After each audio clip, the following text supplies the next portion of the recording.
नमस्कार दोस्तों, the music world में आपका स्वागत है। यह कहानी पूरी तरह से काल्पनिक है।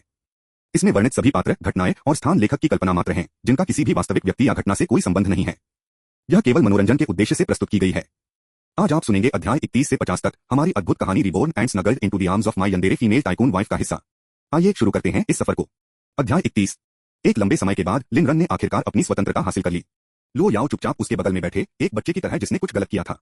भागा, मुझे क्षमा करें, मुझे क्षमा करें, मुझे ऐसा करने का मतलब नहीं था। लो याओ के दिल ने अपराध और दर्द के साथ दर्द किया। दुश्मनों के साथ काम करते समय वह पूरी तरह से निर्मम हो सकती है, लेकिन लिन रन के साथ वह केवल कोमलता दिखाना चाहती थी। फिर भी वह खुद को नहीं समझ सकी। वह लिन से प्यार करती थी, लेकिन कभी कभी वह मदद नहीं कर सकती थी, लेकिन उन चीजों को करती है जो उसे चोट पहुंचाती हैं। हर बार जब वह उसकी वजह से निराशा का एक उछाल महसूस करती थी, तो वह उसे पकड़ने और दर्द को भड़काने के आग्रह का विरोध नहीं कर सकती थी। अगर वह लिन को दंडित नहीं करती है, तो वह गुप्त कमरे में पीछे हट जाती। वह गुप्त कमरे में नहीं जाना चाहती थी क्योंकि लिन रन को खुद को चोट पहुंचाना पसंद नहीं था, लेकिन वह भी लिन को चोट नहीं पहुंचाना चाहती थी। उसका आंतरिक संघर्ष जितना अधिक तीव्र हुआ, उतना ही अधिक जुनूनी हो गया। कभी कभी वह भी सोचती थी कि क्या वह पागल हो रही है। लिन रान, क्या आपको याद है कि आपने मुझे क्या पूछा था जब मैं पहले उठा था? तो सॉरी मत कहो। कोई फर्क नहीं पड़ता कि आपने क्या किया है, मैं आपको दोष नहीं देता क्योंकि हम पति और पत्नी हैं। लो याओ ने अपना सिर हिला दिया।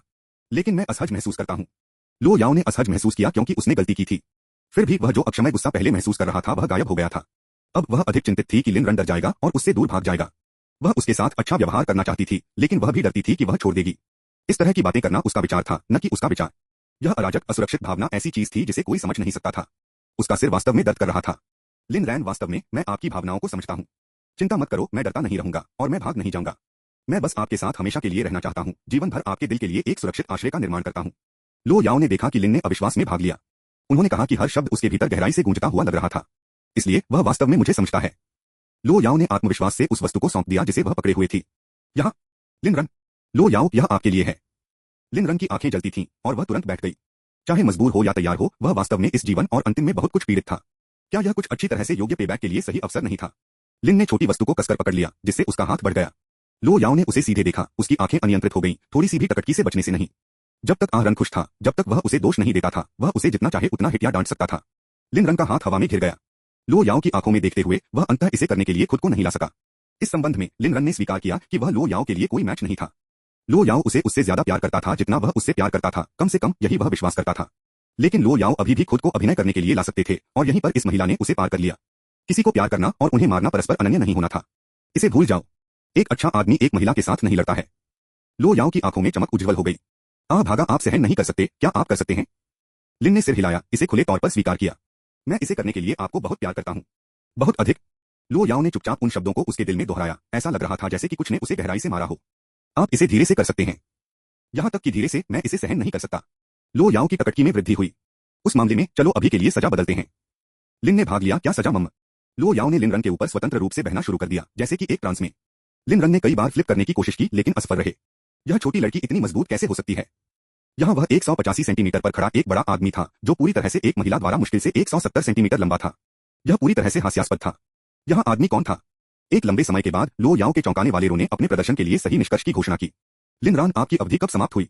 लो याओ, कल रात शायद। अपनी सांस पकड़ने के बाद लिन रन ने लो याओ को अपनी बाहों में खींच लिया। क्या यह आपको दंडित कर रहा है? क्या यह वास्तव में एक सजा है?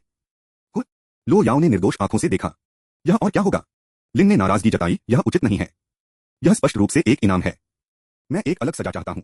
लो याओ ने इसके बारे में सोचा और महसूस किया कि यह वास्तव में सजा के रूप में नहीं गिना जाता है। ठीक है, तो आप तय करते हैं। लिन रन ने एक भौं उठाई। क्या आप गंभीर हैं, लो याओ? मृत गंभीर। लिन ने सार्थक मुस्कुराया। क्या आपके पास कोई मेरी सराहना करने के लिए काले हैं? लो याओ ने अपना सिर हिलाया, लेकिन जैसे ही लिन रन का चेहरा निराशा में गिर गया, उसने अपना फोन निकाला। लियू मेंग, जिन्होंने कॉल प्राप्त किया, पूरी तरह से चौंक गए। लिन रन ने भ्रम में लो याओ को देखा। बहन, क्या आप वास्तव में यह बोल्ड हैं? लियू मेंग, जो रात के बीच में जाग गए थे, दोनों स्तब्ध और उत्साहित थे। उसकी उनींदापन पूरी तरह से चला गया। तो यह है कि जंगली सीईओ लुओ को कैसे मिलता है? एक दूसरे विचार के बिना वह तैयार करने के लिए गई थी जो जरूरत थी। जल्द ही लियू मेंग ने व्यक्तिगत रूप से जागीर को छोड़ दिया और आइटम को सीधे लो याओ को सौंप दिया। इसमें लो याओ की गोपनीयता शामिल थी, इसलिए वह किसी और को नहीं बता सकती थी। वह गपशप से नफरत करती थी। सीईओ लुओ, आपके द्वारा पूछे गए आइटम, क्या यह वास्तव में रात के बीच में यह जरूरी है?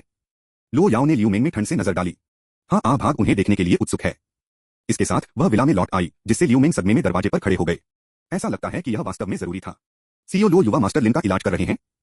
सिर्फ इसलिए कि वह कुछ देखना चाहता था, उसने अपने कर्मचारी को रात के बीच में लाया और उसने सभी प्रकार के रंगों में बहुत सारे मांगे। यह अनुमान लगाना मुश्किल नहीं था कि वे क्या कर रहे थे। युवा मास्टर लिन वास्तव में धन्य है। मैं इसे साझा नहीं कर सकता, मैं कुछ भी नहीं कह सकता। यह असहनीय है, वास्तव में असहनीय है। विला के बेडरूम में वापस लो याओ बिस्तर पर बैठ गया। आप उन्हें पसंद करते हैं? वे सुंदर हैं। मैं उनसे प्यार करता हूं। लिन ने अंदर की ओर भाग लिया। कोई आश्चर्य नहीं कि इतने सारे लोग इस पर जुनूनी हैं। यह सिर्फ सुंदरता के बारे में नहीं है, यह रोमांच के बारे में भी है। तथ्य यह है कि लो याओ एक डोमिनिंग सीईओ था, केवल लिन रान की विजय की भावना को जोड़ा। जल्द ही कमरा अव्यवस्था में था। याओ याओ, मुझे कार्यभार संभालने दो। लो याओ आज्ञाकारी रूप से सिर हिलाया। मेरे पति जो भी कहते हैं। स्रोत वेब नॉवलकॉम नॉवलोवकॉम द्वारा अपडेट किया गया। अध्याय 31 समाप्त हुआ। अध्याय 32। कुछ शब्दों ने लिन रन के दिलों की धड़कन को हिलाया और उन्होंने महसूस किया कि भले ही वह आज रात मरने वाले थे, यह इसके लायक होगा। यह खत्म होने के बाद लो याओ अभी भी नींद नहीं आ रहा था, लिन से चिपके हुए और एक आर्किड की तरह धीरे से सांस ले रहा था। क्या आपको यह पसंद है? आ भाग गया। लिन रन ने लो याओ के होठों पर एक उंगली रखी। एच महिला, मैं तुम्हें चेतावनी देता हूं, मुझे बहकाओ मत। यह एक लंबा समय हो गया है जब से मैंने हाई स्कूल में स्नातक किया है और मैं पूरी तरह से ली साओ भूल गया हूं। अब मैं भयानक रूप से शरारती हूं। लो याओ तो लिन रन, मैं अवाक हूं। वासना एक चाकू है जो किसी के सिर पर लटका हुआ है और अनार स्कर्ट के नीचे। एस्केप असंभव है, ब्लेड का प्रत्येक स्ट्रोक कमर में गहरी कटौती करता है। सुबह सुबह खिड़की खोलना मूड रमणीय था। डाइनिंग टेबल पर लिन लो याओ के बगल में बैठ गया और फुसफुसाया, हनी, मुझे अभी भी लगता है कि हमें कुछ संयम का व्यायाम करना चाहिए। आखिरकार मैं केवल मानव हूं। लो याओ, फिर मैं लियू मेंग को अपने द्वारा तैयार की गई चीजों को फेंक दूंगा। विला के बाहर लियू मेंग, जो लो याओ के लिए इंतजार कर रहे थे, अपनी आंखें बंद करने के साथ आराम कर रहे थे। वह फेंक दी थी और पूरी रात हो गई थी, सोने में असमर्थ थी और अब उसकी आंखों के नीचे काले घेरे थे। उसने अपनी आंखें खोली, समय की जांच की और महसूस किया कि यह निर्धारित घंटे से पहले था। उसने पूछताछ करने के लिए दरवाजा खटखटाया। जैसे ही उसने अंकल फू को भोजन कक्ष में शामिल किया, उसने लो याओ के शब्दों को सुना और भ्रम से भर गया। क्या लो याओ ने मुझे कुछ तैयार करने के लिए कहा? अरे नहीं, यह हो सकता है। गपशप की एक झलक फिर से उसकी आंखों में चमक गई। कई वर्षों तक लो याओ के साथ काम करने के बाद एक छोटे सहायक से एक भरोसेमंद दाएं हाथ में उठते हुए वह स्वाभाविक रूप से लो याओ को अच्छी तरह से समझती थी। लेकिन ठीक है, क्योंकि वह समझ गई थी, वह लो याओ के वर्तमान परिवर्तन से हैरान थी। तो यह असली लो याओ है। लिन भाग गया, तुम बहुत भाग्यशाली हो। लेकिन क्या आप वास्तव में हमारे लो याओ के योग्य हैं, जो दुनिया में सबसे अच्छा है? वह सिर्फ अच्छा दिखने वाला है। मैंने उसके बारे में कुछ और खास नहीं देखा है। लिन ने भाग लिया। वह अधिक है। रुको, की बर्बाद करना शर्मनाक है और हमें कूड़े नहीं होना चाहिए। लो याओ मुस्कुराया और करीब झुक गया। आ भागा, मुझे लगता है कि मैंने आपको नियंत्रित करने के कुछ तरीके खोजे हैं। लिन रैन, मैं कहूंगा कि यह स्वैच्छिक है। क्या ऐसा है? हाँ, आज अच्छा हो, ठीक है। लिन ने आज्ञाकारी रूप से सिर हिलाया। उसके दिल में वह जानता था कि उसे लियू रक्सू से निपटना है, अन्यथा वह हमेशा लो याओ के पक्ष में एक कांटा रहेगी। लो याओ ने अपने कपड़े सीधे किए और लियू मेंग के साथ चले गए। जैसे ही वे कार में आए, उसने कहा, मेरे द्वारा बताई गई चीजों को तैयार करने के लिए मत भूलना। लियू मेंग, लो याओ, क्या आप गंभीर हैं? मैं आपका सहायक हूं, लेकिन मैं आपके लिए इस तरह का काम नहीं कर सकता। ठीक है, लो याओ। लिन ने अपने पिछले जीवन में किस आकाशगंगा को बचाया? लो याओ, अधिक तैयार करें। लियू मिंग, लो याओ, अगर रैन संतुष्ट नहीं है तो आप काम पर आना बंद कर सकते हैं। लियू मिंग के विद्यार्थियों ने हिलाया। क्या? लो याओ, क्या आप भी खुद को सुन रहे हैं? लिन रंग विला में वापस स्कूल नहीं जाने का फैसला किया और वो जिशन को उसके लिए कवर करने के लिए बुलाया। एक झपकी के बाद उसके पैर आखिरकार कम कमजोर महसूस हुए। अच्छी तरह से आराम। लिन रन ने अपने पिछले जीवन से दुश्मनों के साथ औपचारिक रूप से निपटने के बारे में सोचना शुरू कर दिया। पहला कदम उन्हें सच्ची पीड़ा का अनुभव करना है। लिन परिवार लियू रक्सू शैतान के फैसले का सामना करने के लिए तैयार है। योजना के बाद उन्होंने वू जिशन से संपर्क किया। क्या आप भाई दाओ को जानते हैं? वू जिशन चौंका हुआ था। एक स्थानीय के रूप में वह भाई दाओ को कैसे नहीं जान सकता था। कोल्ड पसीना लाइन के दूसरे छोर पर वू जिशन का चेहरा नीचे गिरा। बेशक मुझे पता है। लिन रन, तुम्हारा क्या मतलब है? क्या तुमने उसके साथ गड़बड़ की? लिन रन, नहीं। वू जिशन, यह अच्छा है। यदि आप भाई दाओ के साथ खिलवाड़ करते हैं तो यह परेशानी होगी। लिन ने आत्मविश्वास से जवाब दिया, यह ठीक है। यहां तक कि अगर मैंने किया तो उसे मेरे लिए रास्ता बनाना होगा। आखिरकार मेरी पत्नी अद्भुत है। वू जिशन, लिन रन, मैंने देखा है कि आप हाल ही में बहुत दिन मार रहे हैं। लिन रन ने समझाने में परेशान नहीं किया। सुनो, मेरी मदद करो, भाई दाओ से संपर्क करें। उसे बताएं कि मेरे पास उसके साथ चर्चा करने के लिए एक सौदा है। वू जिशन ने जवाब देने से पहले दूसरे छोर पर चुप्पी थी। भाई, क्या आप गंभीर हैं? आप क्या करने की कोशिश कर रहे हैं? भाई दाओ के साथ बातचीत? क्या यह कानून के किनारे पर नाचने जैसा नहीं है? लिन रैन, बस मुझे बताओ कि क्या आप मदद करेंगे या नहीं। यदि वू जिशन ने इनकार कर दिया तो लिन ने लो याओ से मदद के लिए पूछने की योजना बनाई। वह सीधे लो याओ के पास नहीं गया क्योंकि वह नहीं चाहता था कि वह इस बारे में चिंता करे कि वह क्या कर रहा था। वू जिशन, ठीक है, मैं मदद करूंगा। मेरे पास एक बदमाश चचेरा भाई है जो भाई दाओ के तहत काम करता है। लिन रैन, अच्छा, धन्यवाद भाई। लटकने के बाद लिन रान की आंखें आंसू के साथ अच्छी तरह से चली गईं। बेशक लिन रन को वू जिशन के चचेरे भाई के बारे में पता था कि भाई दाओ के लिए काम कर रहे हैं, अन्यथा वह सीधे उससे संपर्क नहीं करता। अपने पिछले जीवन में उनकी मृत्यु के बाद वू जिशन लो याओ से पहले भी जानने वाले पहले व्यक्ति थे। जब लिन रन को छत से धकेल दिया गया तो वू जिशन नीचे की ओर इंतजार कर रहा था। उस दिन वू जिशन ने लिन को संपत्ति से बचने में मदद करने के लिए सब कुछ जोखिम में डाल दिया था। वू जिशन विश्वास नहीं कर सकता था कि क्या हुआ था। उन्होंने पुलिस को फोन किया, लेकिन लिन जियान, लियू रक्सू और लियू यूमे ने दावा किया कि लिन रान गलती से गिर गया था। लिन तियानबा के पीछे के दृश्यों में हेरफेर के साथ तीनों की जांच भी नहीं की गई थी। वू जिशन तबाह हो गया था। वह अपनी खुद की असहायता से नफरत करता था और उस दिन लिन को बाहर लाने का पछतावा था। उन्होंने आखिरकार महसूस किया कि शायद लिन रैन के लिए युवा मालकिन के बंदी पक्षी के रूप में बने रहने के लिए बेहतर होता, कम से कम वह मर नहीं जाता। शोक के बाद उन्होंने बदला लेने की मांग की और अपने चचेरे भाई से संपर्क किया, जिन्होंने तुरंत भाई दाओ से पुरुषों को उधार लिया। भाई दाव ने उदारता से सहमति व्यक्त की। दुर्भाग्य से उनके चचेरे भाई की एक कमी लिन जियान को जानने के लिए हुई और उन्हें 1 लाख युआन के लिए जानकारी बेच दी। लिन जियान ने लैकी को वू जिशन को नशे में धुत कर दिया था और उसे तुरंत बदला लेने के लिए प्रोत्साहित किया। दिल टूट गया और अनसुनाकर वू जिशन ने पिया और लिन परिवार को तूफान देने के लिए एक कार में आ गया। उसके साथ अनजान कार के साथ छेड़छाड़ की गई थी। नशे में और ड्राइविंग वू जिशन दुर्घटनाग्रस्त हो गया, उसके दोनों पैरों को चकनाचूर कर दिया और उसे जीवन के लिए व्हीलचेयर बाउंड छोड़ दिया। उस समय लिन रन एक आत्मा के रूप में इसे रोकने की सख्त कोशिश की, लेकिन वह कुछ भी नहीं कर सकता था। वू जिशन की दुर्घटना के 1 घंटे से भी कम समय बाद लो याओ ने पहले ही लिन परिवार पर कब्जा कर लिया था। यह ऐसा था जैसे कि भाग्य ने यह सब व्यवस्थित किया था, हमेशा गलत लोगों को परिणाम भुगतने देता है। वू जिशन जीवन के लिए एक भाई। दोपहर में लिन ने संदेश प्राप्त करने के बाद आखिरकार घर छोड़ दिया। राजधानी अविश्वसनीय रूप से समृद्ध थी, लेकिन इसके ग्लैमर के पीछे छिपे हुए गृह उद्योग थे। अधूरी इमारतों का एक समूह उतना सरल नहीं हो सकता है जितना वे दिखाई दिए। तो तुम लिन भागे? वे जियांग आश्चर्यचकित थे जब उन्होंने देखा कि कार लिन दौड़ रही थी। उन्होंने अपने चचेरे भाई से इस तरह के अमीर सहपाठी की उम्मीद नहीं की थी। स्रोत वेब नॉवलकॉम नॉवलोवकॉम द्वारा अपडेट किया गया। अध्याय 31 समाप्त हुआ। अध्याय 33। लिन ने सिर हिलाया। बोलो, मेरा नाम लिन रैन है। लिन रैन ने वी जियांग जैसे लोगों को नापसंद नहीं किया। वास्तव में इस जीवन काल में वह उसे नापसंद नहीं करता था। हर किसी का नेतृत्व करने के लिए अपना जीवन है और उनके पिछले जीवन में जो हुआ वह वी जियांग की गलती नहीं है। वह नहीं जानता था कि उसके अधीनस्थों के बीच एक गद्दार था। इसके अलावा लिन रान अब खुद एक अच्छा व्यक्ति नहीं था। एक बार वह इस जीवन में कभी भी पुनरुत्थान नहीं करता था। वी जियांग ने लापरवाह होने की हिम्मत नहीं की और जल्दी से उसके साथ हाथ मिलाया। नमस्ते, मैं वी जियांग वू जिशन के चचेरे भाई हूँ। मैं आपको भाई दाव को देखने के लिए ले जाऊं। वे जियांग के बाद एक अधूरी इमारत में उन्होंने एक बहुत ही छिपे हुए स्थान पर एक लिफ्ट में प्रवेश किया। लिन रान मदद नहीं कर सकता था, लेकिन इस दुनिया में कितना अजीब था, इस पर अचंभित हो गया। किसने सोचा होगा कि इस तरह की जीर्ण जगह के नीचे एक चकाचौंध भूमिगत पैसा बनाने वाला हब है। लिन रन ने वे जियांग को सीधे तीसरे भूमिगत स्तर तक ले गए। जैसे ही वे लिफ्ट से बाहर निकले, वहां एक पिंजरे से संलग्न लड़ाई की अंगूठी थी। यहां तक कि अगर लिन रन को पहले एक नहीं देखा गया था तो वह जानता था कि यह एक भूमिगत लड़ाई का क्षेत्र था। इस स्तर की छत असाधारण रूप से उच्च थी और डिजाइन काफी सरल था। लिन रन ने इस स्तर की दूसरी मंजिल पर एक निजी बॉक्स में वी जियांग का पीछा किया, जिसने रिंग का सबसे अच्छा दृश्य पेश किया। बॉक्स के अंदर लिन रन ने उस व्यक्ति को देखा जिसे राजधानी के भूमिगत दृश्य में शीर्ष आकृति माना जाता था, जिसे अंडरवर्ल्ड में भाई दाव के रूप में जाना जाता था। भाई दाव लगभग 40 साल का था और उसके नाम के लिए सच था। एक निशान उसके चेहरे पर तिरछे भाग गया, उसकी खोपड़ी से शुरू हुआ और उसकी ठुड्डी पर समाप्त हो गया। इस तरह की एक गंभीर चोट से बचना उनकी लचीलापन का एक वसीयतनामा था। वे जियांग ने भाई दाव के साथ जेल में समय दिया था, यही वजह था कि भाई दाव ने उन्हें उच्च संबंध में रखा था। वे जियांग ने आत्मविश्वास से बॉक्स में सोफे के एक तरफ चला गया। भाई दाव, मैं उसे लाया है। यह लिन भाग गया, मेरे चचेरे भाई के सहपाठी। लिन ने भाई दाव पर सिर हिलाया, जिसने उसे एक बार दिया।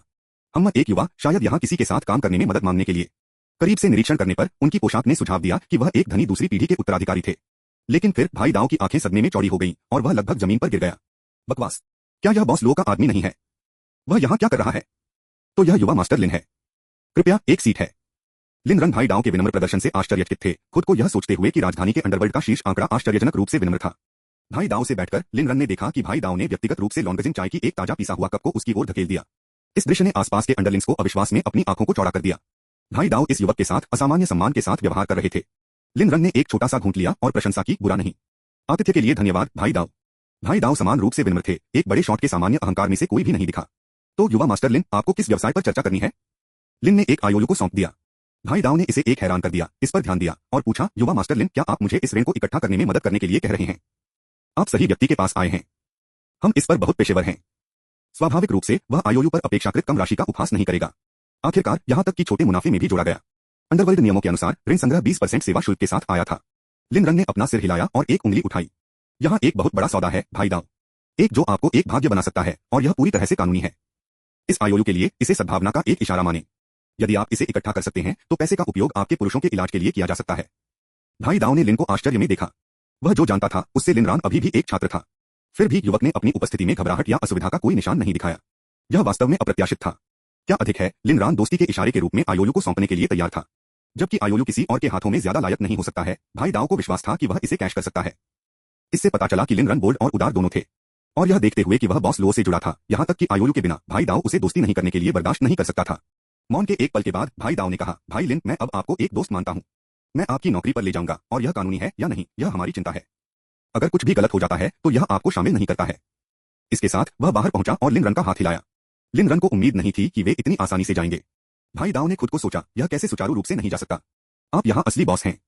अगर मैंने आपको एक कठिन समय देने की हिम्मत की तो मैं कल समुद्र में तैर सकता हूँ और कुछ शार्क के पास आज रात एक दावत हो सकती है। लिन ने पूरी तरह से भाई दाव पर भरोसा नहीं किया। आखिरकार समाज के ग्रे क्षेत्रों में लोग अपनी अखंडता के लिए बिल्कुल नहीं जाने जाते हैं। भाई शब्द सिर्फ एक विनम्र औपचारिकता थी। एकमात्र सच्चा भाई वह वू जिशन था। लेकिन अभी के लिए भाई दाव निस्संदेह सहयोग करने के लिए तैयार होंगे, क्योंकि पैसे से अधिक उनके लिए अधिक आकर्षक नहीं था। लिन ने भाई डाओ के आसपास कुछ अंडरलाइंस पर नजर डाली, जिसने बुद्धिमानी से कमरे को साफ किया, जिससे केवल लिन रन और भाई डाओ को अंदर छोड़ दिया गया। तभी लिन ने बताया कि लिन परिवार के साथ क्या होने वाला था। यह सुनकर भाई डाओ की आंखें जल गईं। अच्छी तरह से, अच्छी तरह से, अच्छी तरह से। यह बिल्कुल अवैध नहीं था और यह उसे एक भाग्य बना सकता है। लेकिन क्या युवा मास्टर लिन लिन परिवार का हिस्सा नहीं था? वह उनके प्रति इतना निर्मम क्यों था? खैर, यह उसके लिए विचार करने के लिए नहीं था और न ही उसने इसके बारे में बहुत गहराई से सोचने की हिम्मत की। शायद यह बॉस लो की योजना का हिस्सा था और लिन रैन की उपस्थिति आज भी बॉस लो से एक परीक्षण हो सकती है। इस बात को ध्यान में रखते हुए भाई डाओ ने देरी करने की हिम्मत नहीं की और आसानी से लिन रन के अनुरोध पर सहमति व्यक्त की। वास्तव में भले ही लिन रन उसके पास नहीं आया हो, अगर वह स्थिति की हवा प्राप्त कर लेता तो उसने भी ऐसा ही किया होता। लेकिन चूंकि यह लिन रैन था जिसने इस पर ऑर्केस्ट्रेट किया था, भाई डाओ को उसके प्रति कृतज्ञता की भावना महसूस हुई। यहां तक कि उन्होंने लिन रन को ऊपर की ओर देखने के लिए आमंत्रित किया। लिन रन ने मना नहीं किया। वह इस जगह के बारे में उत्सुक था। पूरा भूमिगत मनोरंजन परिसर लगभग खाली था क्योंकि यह अभी भी दिन था। जब वे दूसरी मंजिल पर पहुंचे तो लिन रन को तुरंत उसके सामने दृष्टि से मारा गया। यह भोग का एक बड़ा मान था। जिस तरह का कैसीनो केवल फिल्मों में देखा गया था, लेकिन यहाँ यह वास्तविक और जीवित था। हालांकि चूंकि यह अभी भी दिन का समय था, केवल 1 दर्जन या तो लोग एक ही जुआ तालिका के आसपास इकट्ठा हुए थे। भाई डाओ ने कहा, भाई लिन, कुछ राउंड खेलने के लिए परवाह है? यदि आप हार जाते हैं तो यह मुझ पर है। लिन रन ने अपना सिर हिला दिया। मुझे जुआ या ड्रग्स के लिए कोई सहिष्णुता नहीं है। भाई डाओ ने खुद को सोचा, आप आसानी से वेश्यावृत्ति भाग को छोड़ रहे हैं। यह देखकर कि लिन रैन को जुआ में कोई दिलचस्पी नहीं थी, भाई डाओ बस मुस्कुराया और आगे भी प्रेस नहीं किया। तभी जुआ की मेज पर एक आदमी अचानक जमीन पर लात मारी गई। धिक्कार है, मैंने तुमसे कहा था कि मैं उस सामान को नहीं छूता और तुम पूछते रहते हो। क्या तुम परेशानी की तलाश में हो? इन शब्दों में पूरा कैसीनो चुप हो गया और भाई डाओ का चेहरा अंधेरा हो गया। हर कोई जानता था कि भाई डाओ की स्थापना ने जुआ और अन्य वश की पेशकश की, ड्रग्स सख्ती से ऑफ लिमिट थे। किसी को नहीं पता था कि भाई डाओ जैसा गैंगस्टर ड्रग्स के खिलाफ क्यों था, लेकिन यह नियम था। भाई डाओ ने वीजियान पर नजर डाली और ठंड से कहा, अगर मैं गलत नहीं हूं तो यह आपके एक आदमी में से एक है ना? वीजियान ने अपने माथे से पसीना पोंछा और जवाब दिया, हाँ भाई डाओ। उसका नाम झांग दहाई है। मुझे यकीन है कि आपको एक संतोषजनक संकल्प मिलेगा। इसके साथ वह चला गया। झांग दहाई को कॉलर से पकड़ लिया और उसके हाथ से ड्रग्स छीनते हुए उसे ऊपर उठाया। धिक्कार है, क्या आपको मौत की इच्छा है? इस बकवास को यहाँ बेचना। स्रोत वेब नॉवलकॉम, नॉवलोवकॉम द्वारा अपडेट किया गया। अध्याय 31 समाप्त हुआ। अध्याय 34। लिन रन ने अपनी आंखें संकुचित कर दी। यदि वह गलत नहीं था तो यह आदमी अपने पिछले जीवन से गद्दार था जिसने लिन जियान को जानकारी बेची थी। झांग दहाई जानता था कि वेई जियान कितना दुर्जय हो सकता है। हालांकि वेई जियान आमतौर पर आसान लग रहा था, जब वह वास्तव में गुस्से में था तो वह निर्मम हो सकता था। झांग दहाई यह भी जानता था कि वी जियान की कमजोरी उसकी निष्ठा और धार्मिकता की भावना थी, इसलिए वह जल्दी से रोने लगी और विनती करने लगी। भाई जियान, मैं गलत था। मेरी पत्नी अस्पताल में झूठ बोल रही है और मेरा बेटा गायब हो गया है। हमें कुछ भी नहीं छोड़ रहा है।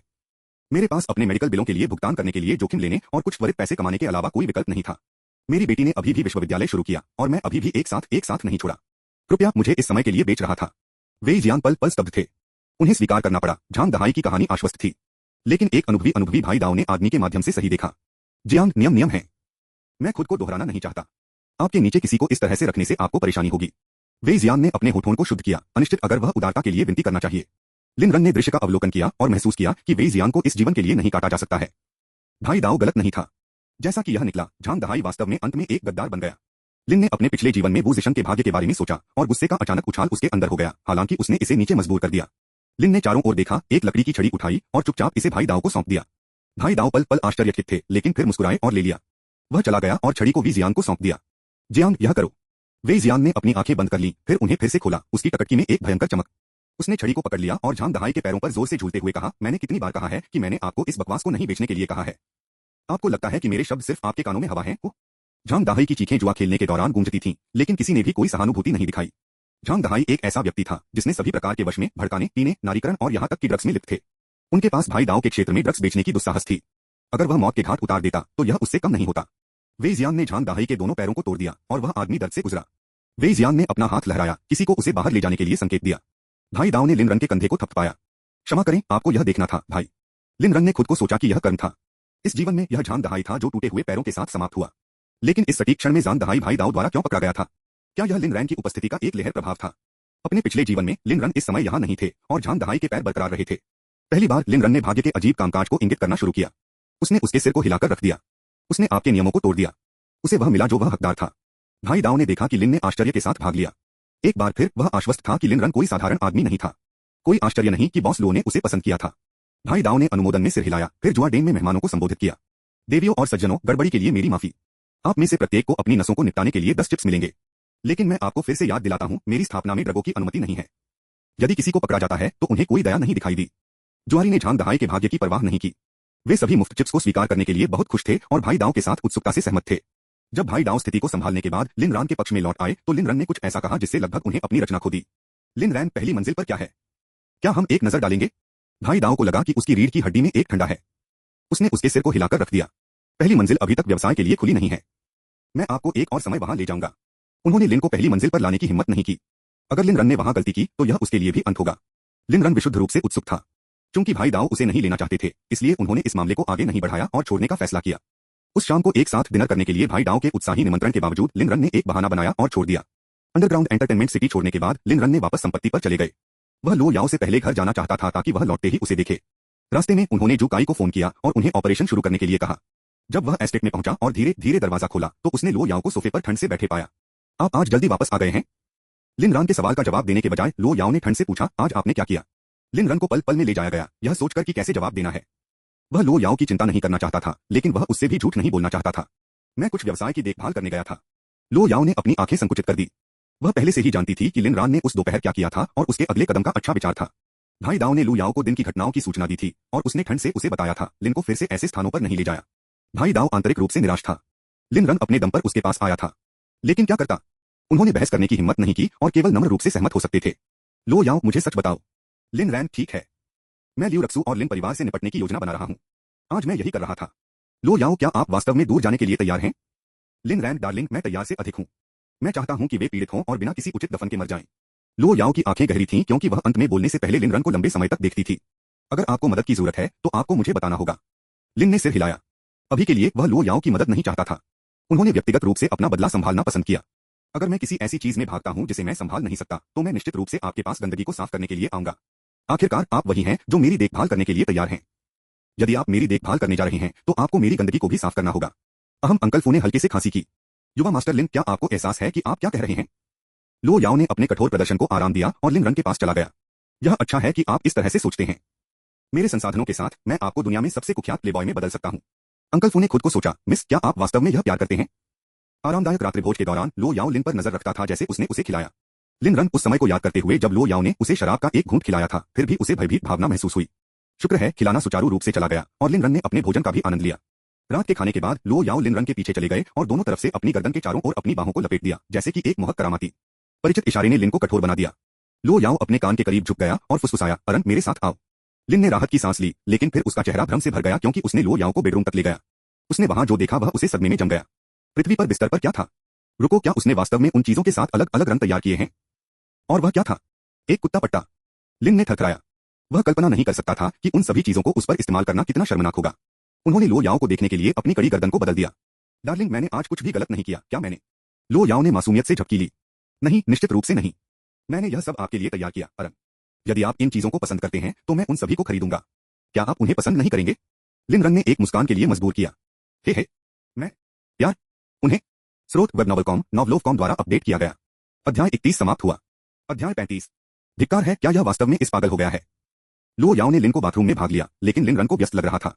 कमरे में वापस लिन रैन की टकटकी ने वेवर करना शुरू कर दिया। लेकिन चीजें जल्दी से लिन रैन की उम्मीदों से परे सरपिल हो गई। तो यह कैसे था? निर्दोष लो याओ को घूरते हुए लिन सदमे में जम गया। अचानक उसकी नाक में एक गर्म सनसनी महसूस कर रही थी। ड्रिप ड्रिप फर्श पर धमाका हुआ। लिन रन ने जल्दबाजी में अपनी नाक को ढक लिया और बाथरूम में भाग गया। धिक्कार है, इस लड़की ने यह सब कहां सीखा? क्या यह सिर्फ परेशानी के लिए नहीं पूछ रहा है? धोने के बाद लिन ने लो याओ को उसके पीछे खड़ा पाया, दयनीय लग रहा था। एरान, क्या आपको अब याओ पसंद नहीं है? लिन रैन का नाक फिर से भड़क गया।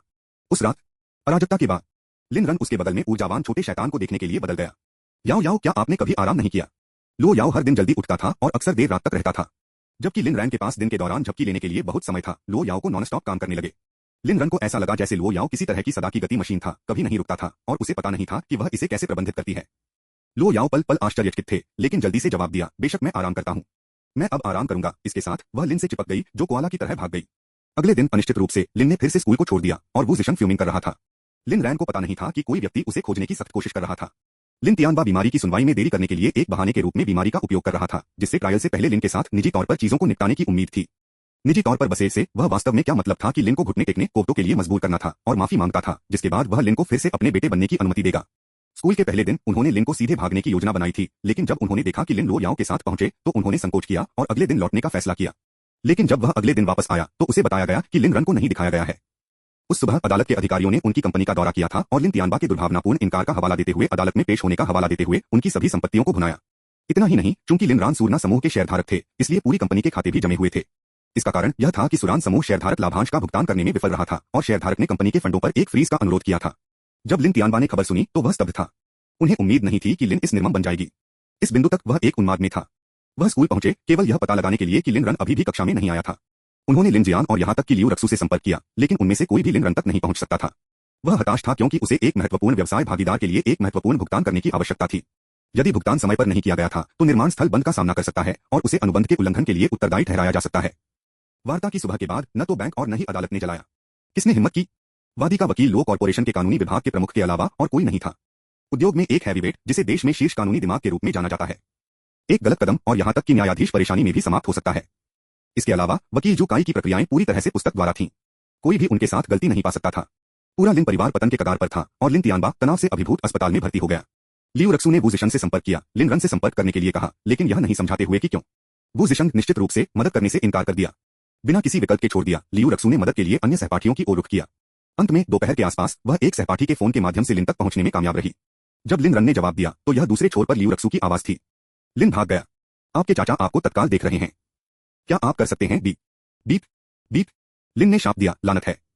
फोन फिर से बज गया और लिन ने तुरंत भाग लिया। वह ठीक ठीक जानता था कि लिन तियानबा उसकी तलाश में क्यों थी। यह स्पष्ट था कि वकील जू काई ने अपना कदम रखा था। आप भुगतान करने में देरी करना चाहते हैं? ठीक है, आइए देखें कि पहले कौन दरार करता है। जिस तरह लिन रान विजयी महसूस कर रहा था, वू जिशन ने उसे बुलाया।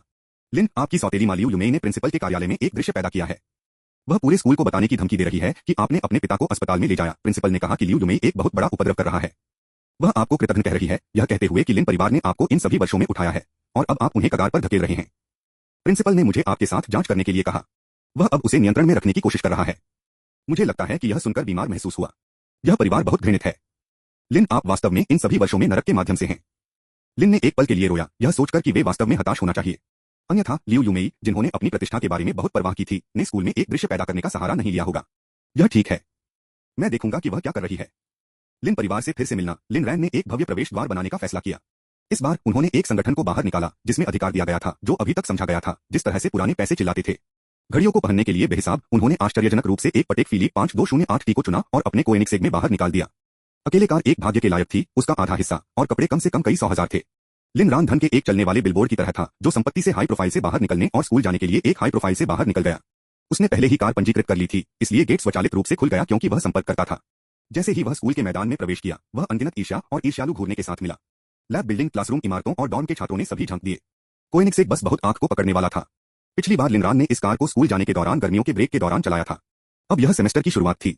यहां तक कि मैदान पर नए लोग सैन्य प्रशिक्षण से विराम लेते हुए खौफ में देखा, उनके चेहरे ईर्ष्या से भरे हुए थे। जब कार पार्किंग क्षेत्र में रुक गई और लिन ने भागा तो उन्होंने तुरंत अनगिनत गजों को बंद कर दिया। कदम से कदम उन्होंने प्रिंसिपल के कार्यालय में अपना रास्ता बनाया। जैसे ही उन्होंने प्रवेश किया, उन्होंने देखा कि लियू युमेई फर्श पर फैला हुआ था, एक टैंट्रम फेंकते हुए, जबकि कुछ सुरक्षा गार्डों ने असहाय रूप से देखा। स्रोत वेब नॉवलकॉम, नॉवलोवकॉम द्वारा अपडेट किया गया। अध्याय 31 समाप्त हुआ। अध्याय 36। प्रिंसिपल, मैं यहाँ हूँ। लिन रैन की आवाज सुनकर लियू युमेई जल्दी से खड़े होने से पहले एक पल के लिए जम गया। जो भागा, तुम अंत में यहाँ हो। कृपया अपने पिता को बचाओ। जैसे ही उसने बोलना समाप्त किया, लियू युमेई स्तब्ध रह गई। लिन रन का पहनावा निर्विवाद रूप से शानदार था। उन्होंने जो कपड़े पहने थे वे हाथ से कस्टम मेड लग रहे थे और उनकी कलाई पर घड़ी स्पष्ट रूप से एक भाग्य के लायक थी। उन्होंने लिन परिवार को छोड़ दिया था जहां उन्हें इस तरह की असाधारण अलमारी के लिए पैसे मिले थे। प्रिंसिपल तांग चला गया। लिन ने कंधे पर भाग लिया और उसे एक सार्थक रूप दिया। लिन रन, क्या स्कूल को मदद करने की आवश्यकता है? हमारा कानूनी विभाग काफी सक्षम है। स्कूल को परेशानी की जरूरत नहीं है। मैं इसे खुद संभाल सकता हूँ। प्रिंसिपल तांग ने सिर हिलाया।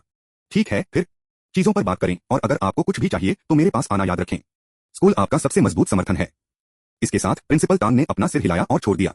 यह केवल आज ही था कि उन्हें पता चला कि लिन रान लिन परिवार का बच्चा था। अगर ऐसा होता तो लिन परिवार ने उसकी बहुत देखभाल क्यों नहीं की? वह जो जानता था उससे लिन रान ने पिछले कुछ वर्षों में एक आसान जीवन नहीं लिया था। हालांकि उन्होंने अब एक कंपनी शुरू की थी, प्रिंसिपल तांग ने हमेशा माना कि लिन रन ने सरासर प्रयास के माध्यम से अपना काम किया था। लिन रान एक उत्कृष्ट छात्र था जो कठिनाई को सहन करने के लिए तैयार था। ऐसे व्यक्ति को सफल होने के लिए नियत किया गया था। लिन रैन की प्रतिष्ठा छात्रों तक सीमित नहीं थी, यहाँ तक कि शिक्षक और प्रिंसिपल उसे जानते थे। हालांकि प्रिंसिपल के रूप में वह केवल जानता था कि लिन रन ने एक कठिन जीवन जिया था। उन्हें नहीं पता था कि लिन रान के अथक प्रयास सभी लापडॉग होने के लिए थे। लिन ने पुराने प्रिंसिपल के लिए सम्मान दिखाते हुए सिर हिलाया। प्रिंसिपल तांग के चले जाने के बाद केवल लिन रन और लियू युमेई कमरे में रहे। जो भाग गया, कृपया अपने पिता को बचाएं। उनकी कंपनी के फंड जमे हुए हैं। लिन रन ने लियू युमेई को करीब आने से रोकने के लिए अपना हाथ उठाया। सबसे पहले, वह मेरे पिता नहीं है। क्या मुझे आपको फिर से हमारे अलग अलग रिश्ते का प्रमाण दिखाने की आवश्यकता है? दूसरा, कंपनी उसका नहीं है। शेयरों के संदर्भ में मैं सबसे अधिक अधिकार वाला हूं। तीसरा, मैं एक हृदयहीन व्यक्ति हूं। मैं केवल पैसे की परवाह करता हूं, लोगों की नहीं। लिन रैन के शब्दों ने लियू युमेई को अवाक कर दिया। भले ही आपको कंपनी के खातों को अप्राप्य करने की आवश्यकता है। लिन रैन, क्या आपको लगता है कि मैं एक बैंक हूं? आपको लगता है कि मैं अपनी उंगलियों के एक स्नैप के साथ उन्हें अनफ्रीज कर सकता हूं? लियू यूमेई, लेकिन अगर आप मुकदमा छोड़ते हैं तो इस पूरी बात को हल किया जा सकता है। लिन रैन, आप सही हैं। मुकदमे को छोड़ने से इसे हल कर दिया जाएगा, लेकिन मैं इसे छोड़ना नहीं चाहता। लियू यूमेई, आप वास्तव में हृदयहीन हैं। यदि आप मुकदमा नहीं छोड़ते हैं तो मैं पूरे स्कूल को बताऊंगा कि आपने अपने पिता को अस्पताल में ले जाया और अपनी प्रतिष्ठा को बर्बाद कर दिया। लिन रान, लियू यूमेई, सुरान समूह की स्थापना मेरी मां ने की थी। जब उनका निधन हो गया तो उन्होंने मेरे लिए शेयरों को छोड़ दिया। वर्षों से आपने न केवल मेरे लाभांश को वापस ले लिया बल्कि मुझे हर तरह से दुर्व्यवहार भी किया। आप सिर्फ एक मालकिन थे जहां आप मुझे धमकी देने के लिए तंत्रिका प्राप्त करते हैं। आपकी संपत्ति का खंड पूरी तरह से कानूनी और न्यायसंगत है। आपको बस इतना करना है कि मेरे शेयर को लाभांश के हिसाब से सौंप दिया जाए और मैं मुकदमा छोड़ दूंगा। क्या यह इतना कठिन है? आप वर्षों से मुझे दूर कर रहे हैं। तथ्य यह है कि मैंने आपको नरक में नहीं भेजा है, यह पहले से ही दया का कार्य है। आप और क्या चाहते हैं? लियू यूमेई, आप झूठ बोल रहे हैं। हमने कभी आपसे दुर्व्यवहार कब किया? मैंने कभी भी आप पर हाथ नहीं रखा। देखो कि अब आप कितने अच्छे कपड़े पहने हैं। आप कैसे कह सकते हैं कि आपने इस जीवन के लिए लिन परिवार पर भरोसा नहीं किया है? लिन रान को, आपने मुझे नहीं मारा, लेकिन आपने लिन तियानबा को मुझे हराया था। आपने मुझे भूखा रखा, मुझे अपने परिवार के लिए सभी घर का काम और खाना पकाने के लिए बनाया, भले ही नौकरानियों में थे। जिस समय मैं 13 साल का था तब से आपने मुझे एक महीने में 300 युआन दिया था। यहां तक कि मेरे स्कूल की फीस को अब नहीं मिला। या क्या आप इन तथ्यों को स्वीकार नहीं करना चाहते हैं? लियू यूमेई, हम आपको सख्त करने की कोशिश कर रहे थे। आप एक लड़का हैं, यह आपके लिए कुछ कठिनाई को सहन करने के लिए अच्छा है। लिन रैन, आप अपने बेटे को सख्त क्यों नहीं करते? या वह लड़का नहीं है? वह थाईलैंड कब गया? मुझे नहीं पता था। क्या आप अपनी खुद की पारिवारिक लाइन को काटने की कोशिश कर रहे हैं? लियू यूमेई, आप बकवास बात कर रहे हैं। मेरा बेटा एक असली आदमी है। आप उसकी तुलना कैसे कर सकते हैं? वह लिन परिवार का युवा मास्टर है। लिन रान, एक मालकिन से पैदा हुआ एक बच्चा खुद को लिन परिवार का युवा मास्टर कहने की हिम्मत करता है। लियू यूमेई, मैं लिन परिवार की सच्ची पत्नी हूँ। आपके पिता ने आपकी माँ को कभी पसंद नहीं किया और वह आपको कभी भी पसंद नहीं करते। हर छुट्टी उन्होंने इसे मेरे और जियो जियान के साथ बिताया। लिन रान, तो आप मानते हैं कि आप मालकिन थे? या क्या आपने लिन तियानबा को लिन परिवार की पत्नी बनने के लिए बहकाया था? या यह सच्चा प्यार था? लियू यूमी की भौहों ने गुस्से में गोली मार दी। वह समझ नहीं पा रही थी कि लिन रान इतना क्यों बदल गया था। वह हमेशा अतीत में इतना विनम्र था। लिन रैन, इसे स्वीकार करें। यह हम दोनों में से सिर्फ दोनों हैं। एक अच्छे व्यक्ति होने का दिखावा करने की आवश्यकता नहीं है। यदि आप बात करना चाहते हैं तो आइए स्पष्ट करें। लियू यूमेई, मैंने तुम्हारे पिता को बहलाया नहीं। उसने मुझे बहकाया। उसने कहा कि अगर मैं उसकी मालकिन बन जाती तो वह अंततः मुझसे शादी कर लेती। लिन रन का चेहरा काला हो गया। क्या उनकी मां की मृत्यु लिन तियानबा से भी संबंधित हो सकती है? लिन रन ने लियू यूमेई के करीब कदम रखा। तो तुमने मेरी मां को मार डाला? लियू यूमेई की आंखें चौड़ी हो गईं। नहीं, यह मुझे नहीं था। बकवास मत करो। लिन रैन, तब यह लिन तियानबा था। लियू यूमेई ने लिन को देखा जो अविश्वास में भाग गया, उसके सिर को झकझोरकर। नहीं, ऐसा मत कहो। किसी ने उस कुतिया को नहीं मारा। लिन रन ने उसे चेहरे पर थप्पड़ मारा। लियू यूमेई जमे हुए थे। लिन मुस्कुराया। एक मालकिन ने मेरी मां का अपमान करने की हिम्मत की है। अगर आपको लगता है कि मैं मुकदमा छोड़ दूंगा तो आप सपने देख रहे हैं। क्योंकि आप और लिन तियानबा प्यार में हैं, इसलिए पैसा आपके लिए इतना मायने नहीं रखता है। अपने जीवन को अपने सच्चे प्यार के साथ जिए। मैं यह सुनिश्चित करूंगा कि लिन परिवार दिवालिया हो जाए। लियू यूमेई ने रोते हुए कहा, आप ऐसा नहीं कर सकते। मैं लिन परिवार की पत्नी हूं। मैं बिना पैसे के नहीं रह सकता। यदि आप ऐसा करने की हिम्मत करते हैं तो मैं आपको पूरे स्कूल के सामने अपमानित करूंगा। लिन भाग गया। इससे कोई फर्क नहीं पड़ता। मैंने पहले से ही लिन तियानबा के साथ संबंध अलग कर लिया है। एक वकील द्वारा देखा गया एक हस्ताक्षरित दस्तावेज है। इसलिए कोई फर्क नहीं पड़ता कि आप क्या कहते हैं, मैंने मुकदमा नहीं छोड़ दिया। लियू यूमेई, क्या आपको डर नहीं है कि मैं कहूंगा? लिन रन ने अपना फोन निकाला और रिकॉर्डिंग खेली। परसेंट, आपके पिता ने मुझे बहकाया, आप ऐसा नहीं कर सकते। मैं लिन परिवार की पत्नी हूं। मैं बिना पैसे के नहीं रह सकता। लियू यूमेई, आप। लिन रन मुड़ गया और कार्यालय से बाहर चला गया। जो कुछ भी आप चाहते हैं। मैं इस रिकॉर्डिंग को सार्वजनिक करने का मन नहीं करता। लियू यूमेई फर्श पर गिर गया। उसे उम्मीद नहीं थी कि लिन इतनी चालाक हो जाएगी। अगर लिन रन ने रिकॉर्डिंग जारी की तो न केवल सभी को पता चलेगा कि वह एक मालकिन थी और लिन जियान एक चक्कर से पैदा हुआ बच्चा था, लेकिन लिन तियानबा भी उसे गलत समझेगा। अगर लिन तियानबा को गुस्सा आ गया और गहरा खोदा गया तो लियू यूमेई ने विचार पर थरथराया। स्रोत वेबनॉवलकॉम, नॉवलोवकॉम द्वारा अपडेट किया गया। अध्याय 31 समाप्त हुआ। अध्याय 37। लिन रन कार्यालय से बाहर चला गया और सीधे परिसर से बाहर निकल गया। लियू रक्सू में चलने के किसी भी अवसर से बचना चाहता था। लंबे समय के बाद नहीं, जो काई ने फोन किया। श्री लिन तियानबा लाभांश को सौंपने के लिए सहमत हो गए हैं। उनकी स्थिति यह है कि हम मुकदमा छोड़ देते हैं और फिर वह भुगतान करेंगे। लिन रन ने जवाब दिया, हमने मुकदमा नहीं छोड़ दिया। केवल जब पैसा हमारे हाथों में होता है तो हम इस पर विचार करेंगे। लिन रान पूरी तरह से जानता था कि लिन तियानबा पैसे के साथ नहीं आ पाएगा जब तक कि उसके फंड अनफ्रोजन नहीं थे। वह उसे पसीना बहाना चाहता था। अगर लिन तियानबा के पास एक योजना थी तो उसके लिए अच्छा था। यदि नहीं तो कठिन भाग्य। आखिरकार उनके भागने के मार्गों को पहले ही सील कर दिया गया था। सुरन समूह में लिन तियानबा अपने बीमार शरीर को खींचते हुए शेयरधारकों के क्रोध का सामना करने के लिए लौट आए, जो सभी उनके कार्यों की निंदा कर रहे थे। अब तक शेयरधारकों ने सीखा था कि कंपनी के फंड क्यों जमे हुए थे। उन्होंने कभी भी लिन परिवार के पिता और पुत्र से इस बिंदु पर चीजों को बढ़ाने की उम्मीद नहीं की थी। शेयरधारकों के रूप में उन्हें पारिवारिक नाटक या जो सही या गलत था की परवाह नहीं थी। उन्होंने जो परवाह की वह लाभ और शक्ति थी। अब जब लिन तियानबा की गलतियों से इस तरह के महत्वपूर्ण नुकसान हुए थे तो शेयरधारक अभी भी नहीं बैठ सकते थे। उन्होंने एक संयुक्त बैठक आयोजित की जो लिन तियानबा को अध्यक्ष के रूप में अपनी स्थिति से हटाने का इरादा रखती थी, लेकिन यह अंततः विफल रही। इसके चारों ओर कोई रास्ता नहीं था। सिन तियानबा ने बहुत बड़ा हिस्सा रखा और उनके पास अभी भी कुछ समर्थक थे, जिसके कारण बैठक में छूट समाप्त हो गई। अंत में वे केवल एक अल्टीमेटम जारी कर सकते थे। लिन तियानबा के पास इस मुद्दे को हल करने के लिए एक दिन था, या वे उसके साथ युद्ध के लिए जाएंगे, भले ही इसका मतलब उनके शेयरों का बलिदान हो। लिन तियानबा सम्मेलन कक्ष में अकेले बैठे, उनकी अभिव्यक्ति अंधेरा, एक के बाद एक सिगरेट पी रही थी। कोई विकल्प नहीं था, उसे लिन रंग के लिए पैसे को एक साथ खुरचने का एक तरीका खोजना पड़ा। अन्यथा कंपनी ज्यादा समय तक जीवित नहीं रहेगी। यह बहुत अच्छी तरह से चिंगारी हो सकती है, जिसने एक पूर्ण विकसित संकट को प्रज्वलित किया। एक दिन के साथ लिन तियानबा ने अपने फोन को कमजोर रूप से उठाया। इन दिनों उन्हें जो अधिकांश संदेश मिले, उनमें से अधिकांश शेयरधारकों को दोषी ठहरा रहे थे। हालांकि जब लिन तियानबा ने इस बार प्रेषक का नाम देखा, तो उसके शिष्य थोड़ा पतला हो गया। उन्होंने तुरंत फोन करने की कोशिश की, लेकिन कॉल को एक अधिसूचना के साथ खारिज कर दिया गया। दूसरी पार्टी अभी तक आपका दोस्त नहीं है। लिन तियानबा इतना गुस्सा था कि उसने लगभग अपना फोन फेंक दिया। एक पल के बाद उन्होंने वह फाइल खोली जो उसे भेजी गई थी और एक रिकॉर्डिंग सुनी थी। यह आपके पिता थे जिन्होंने मुझे बहकाया, आप ऐसा नहीं कर सकते, मैं श्रीमती लिन हूं। मुझे पैसे के बिना नहीं छोड़ा जा सकता। लिन तियानबा का चेहरा तूफान के बादलों के रूप में अंधेरा हो गया और उसे अपने कंपोजर को फिर से हासिल करने में एक लंबा समय लगा। कुछ विचार के बाद उन्होंने लियू यूमेई और लिन जियान से संपर्क किया और उन्होंने एक पारिवारिक बैठक की। वह विद्रोही बेटा मुझे अपमानित करने के लिए दृढ़ है। कोई और तरीका नहीं है, हमें पैसे के साथ आना होगा। लियू यूमेई तुरंत अनिच्छुक लग रहा था। कैसे?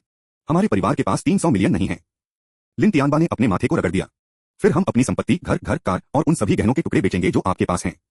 एक बार में सब कुछ बेचते हैं। एक बार जब यह तूफान गुजर जाता है, तो हम वापस खरीद लेंगे जो हमने खो दिया है।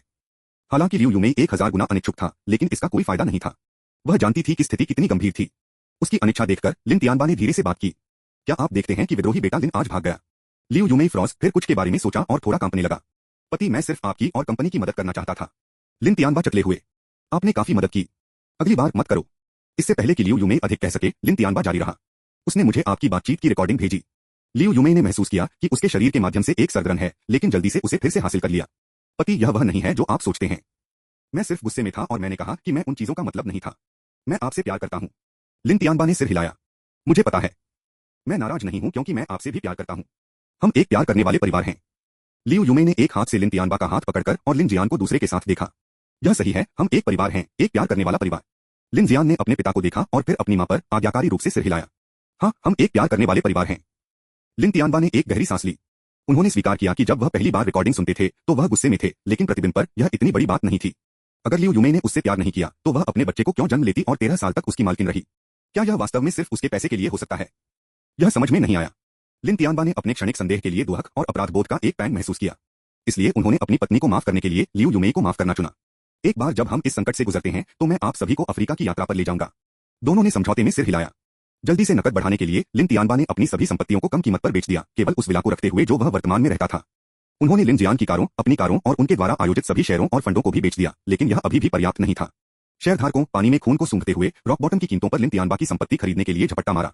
फ्रीज के कारण उन्होंने केवल खरीद समझौतों पर हस्ताक्षर किए, लेकिन लिन तियानबा ने बाद में सौदों पर रेनेज की हिम्मत नहीं की। शाम तक वे अभी भी 300 मिलियन से कम थे, एक पूर्ण 100 मिलियन गायब थे। लियू यूमेई ने अपने होठों को शुद्ध किया, लेकिन कुछ नहीं कहा। उसके पास एक बैकअप योजना थी। इन वर्षों में उसने चुपके से लिन जियान द्वारा आयोजित एक कार्ड में सटीक होने के लिए 50 मिलियन की काफी राशि बचाई थी। परिसंपत्तियों को बेचने से पहले लिन परिवार का नकद भी उस राशि के आसपास था। जैसे ही वे अपने बिट्स के अंत में थे, एक अप्रत्याशित व्यक्ति ने दिखाया। भाई दाओ, राजधानी में शीर्ष भूमिगत व्यक्ति, जिसका धन उन गतिविधियों पर बनाया गया था जो व्यावहारिक रूप से आपराधिक संहिता में लिखे गए थे। लिन तियानबा हैरान था, लेकिन उसने उसे नाराज करने की हिम्मत नहीं की। आखिरकार उन्होंने भाई दाओ की प्रतिष्ठा के बारे में सुना था। लियू यूमेई और लिन जियान भाई दाओ को नहीं जानते थे, लेकिन लिन तियानबा के सम्मानजनक रवैये को देखते हुए उन्होंने भी उन्हें विनम्रता से बधाई दी। भाई दाओ ने कहा, श्री लिन, मैंने झाड़ी के चारों ओर नहीं हराया। मैंने आपको पैसे की जरूरत के बारे में सुना है। मैं इसे प्रदान करने के लिए यहाँ हूँ। लिन तियानबा दंग रह गई, तब उसका चेहरा आशा के साथ जलाया। वह जानता था कि भाई दाओ का मुख्य व्यवसाय पैसा उधार दे रहा था। उनकी हालिया संपत्ति की बिक्री को देखते हुए यह कोई रहस्य नहीं था कि वह परेशानी में थे। इसलिए भाई दाओ उसे पैसे उधार देने के लिए यहाँ थे। उसे बस इतना करना था कि वह कुछ ब्याज दे रहा था। जब तक कंपनी के फंड अप्रभावित थे और संचालन फिर से शुरू हो गया, तब तक एक उच्च ब्याज दर भी एक समस्या नहीं होगी। यह सोचकर लिन तियानबा का चेहरा उज्जवल हो गया और यहाँ तक कि लियू यूमेई और लिन जियान उत्साहित दिखे। लिन तियानबा ने कहा, मैं देखता हूँ। भाई दाओ, आप वास्तव में एक जीवन रक्षक हैं। मुझे एक महत्वपूर्ण राशि की आवश्यकता है। मुझे आश्चर्य है कि क्या आप मदद कर सकते हैं? भाई दाओ ने पूछा, कितना? लिन तियानबा ने एक उंगली पकड़ ली। भाई दाओ पल पल आश्चर्यचकित थे, यह सोचकर कि लिन रैन की भविष्यवाणी कितनी सटीक थी। 100 मिलियन? आसान। हम अभी समझौते पर हस्ताक्षर कर सकते हैं। लिन तियानबा को अचंभित कर दिया गया। उन्हें उम्मीद नहीं थी कि अंडरवर्ल्ड के एक व्यक्ति के पास ऐसे संसाधन होंगे। धन्यवाद भाई दाओ, मैं जल्द से जल्द आपको चुकाऊंगा। स्रोत वेब नॉवलकॉम, नॉवलोफकॉम द्वारा अपडेट किया गया। अध्याय 31 समाप्त हुआ। अध्याय 38। लिन तियानबा बेवकूफ नहीं था। वह इस तरह के लोगों के साथ शामिल होने से बेहतर जानता था। भाई दाओ चकित हो गया, लेकिन फिर उसकी अभिव्यक्ति अचानक ठंडी हो गई। बॉस लिन, आपके पास 1 महीना है। आप 30% ब्याज का भुगतान करेंगे और यह विला संपार्श्विक के रूप में काम करेगा। यदि आपके पास कोई आपत्ति है तो आप अब मना कर सकते हैं। लिन तियानबा कड़ा। उसे स्वीकार करना था, वह थोड़ा डर गया था। ब्याज दर हास्यास्पद रूप से अधिक थी। लियू यूमेई और लिन जियान भी असहज लग रहे थे, उनके भौहों ने इस तरह की खड़ी हित के उल्लेख पर फुर्तीला। लिन तियानबा ने अपने दांतों को पीस दिया और कहा, ठीक है, इसे भाई दाओ के साथ दोस्ती करने का एक तरीका माने। अनौपचारिक आईओयू पर हस्ताक्षर करने के बाद भाई दाओ ने इसे दूर कर दिया और एक मुस्कान के साथ लिन तियानबा को देखा। बॉस लिन, मैं चुकाने में विफल होने के परिणामों के बारे में विस्तृत नहीं हूं। मैं वर्षों से पूंजी में हूं और मैं ऋण लेने में कभी भी विफल नहीं हुआ। आप नहीं चाहते कि आपकी पत्नी एक मनोरंजन क्लब में विदेशी भाषाएं सिखाएं क्या आप? इन शब्दों में लियू यूमेई और लिन जियान नेत्रहीन हिल गए थे, उनके दिलों में रेंगने की भावना। लियू यूमेई ने लिन तियानबा की आस्तीन पर टक किया और उसने अपने माथे से पसीना पोंछा, सिर हिलाया। चिंता मत करो, चिंता मत करो। मैं 1 महीने के भीतर प्रिंसिपल और ब्याज को चुकाऊंगा। वह सब अच्छी तरह से जानता था कि अगर वह चुकाने में विफल रहा तो क्या होगा। भाई डाओ के प्रभाव के साथ लियू यूमेई वास्तव में एक मनोरंजन क्लब में विदेशी भाषाओं को पढ़ाने का अंत कर सकता है, या इससे भी बदतर, वह खुद को कुछ इसी तरह में घसीटा जा सकता है। भाई दाओ ने लिन फैमिली विला को छोड़ दिया संतुष्ट, और लिन परिवार ने राहत की एक सामूहिक आह भरी क्योंकि वे सोफे पर वापस बैठ गए। यह सब है कि लिटिल ब्रैट लिन की गलती है। उसने मुझे अतिरिक्त 30 मिलियन का खर्च दिया है। एक दिन मैं उसे इसके लिए भुगतान करूंगा। लियू यूमेई ने भड़काया। वास्तव में नुकसान 330 मिलियन है, और जिन चीजों को हमने कम कीमत पर बेचा है उनके साथ यह 400 मिलियन तक भी पहुंच सकता है। 400 मिलियन। लिन परिवार के साथ अपने सभी वर्षों में उसने कभी भी इस तरह के पैसे नहीं देखे थे, और अब यह उस छोटी बव्वा में जाने वाला था। लिन जियान रोने लगा। पिताजी, यहां तक कि अगर बड़े भाई ने आपको उसे सारा पैसा देने के लिए मजबूर किया तो मैं उसे दोष नहीं दूंगा। आखिरकार वह मेरा एकमात्र भाई है। लियू यूमेई ने कहा, मुझे आशा है कि बहुत कम भागा पैसा पाने के बाद उनके होश में आएगा। आखिरकार इस दुनिया में कुछ भी पिता और बेटे के बीच के बंधन से ज्यादा महत्वपूर्ण नहीं है। अगर वह घुटने टेकता है और माफी मांगता है और पैसे छोड़ देता है तो आपको उसे माफ कर देना चाहिए, प्रिय। लिन तियानबा का गुस्सा बढ़ गया। आप दो बहुत दयालु हैं। आप उसे परिवार की तरह मानते हैं, लेकिन वह आपको उसी तरह नहीं देखता है। यहां तक कि अगर वह घुटने टेकता है और माफी मांगता है और अपना हिस्सा छोड़ देता है तो मैं अभी भी उसे एक अच्छी पिटाई देता हूं, इससे पहले कि मैं उसे फिर से अपना बेटा बनने देता।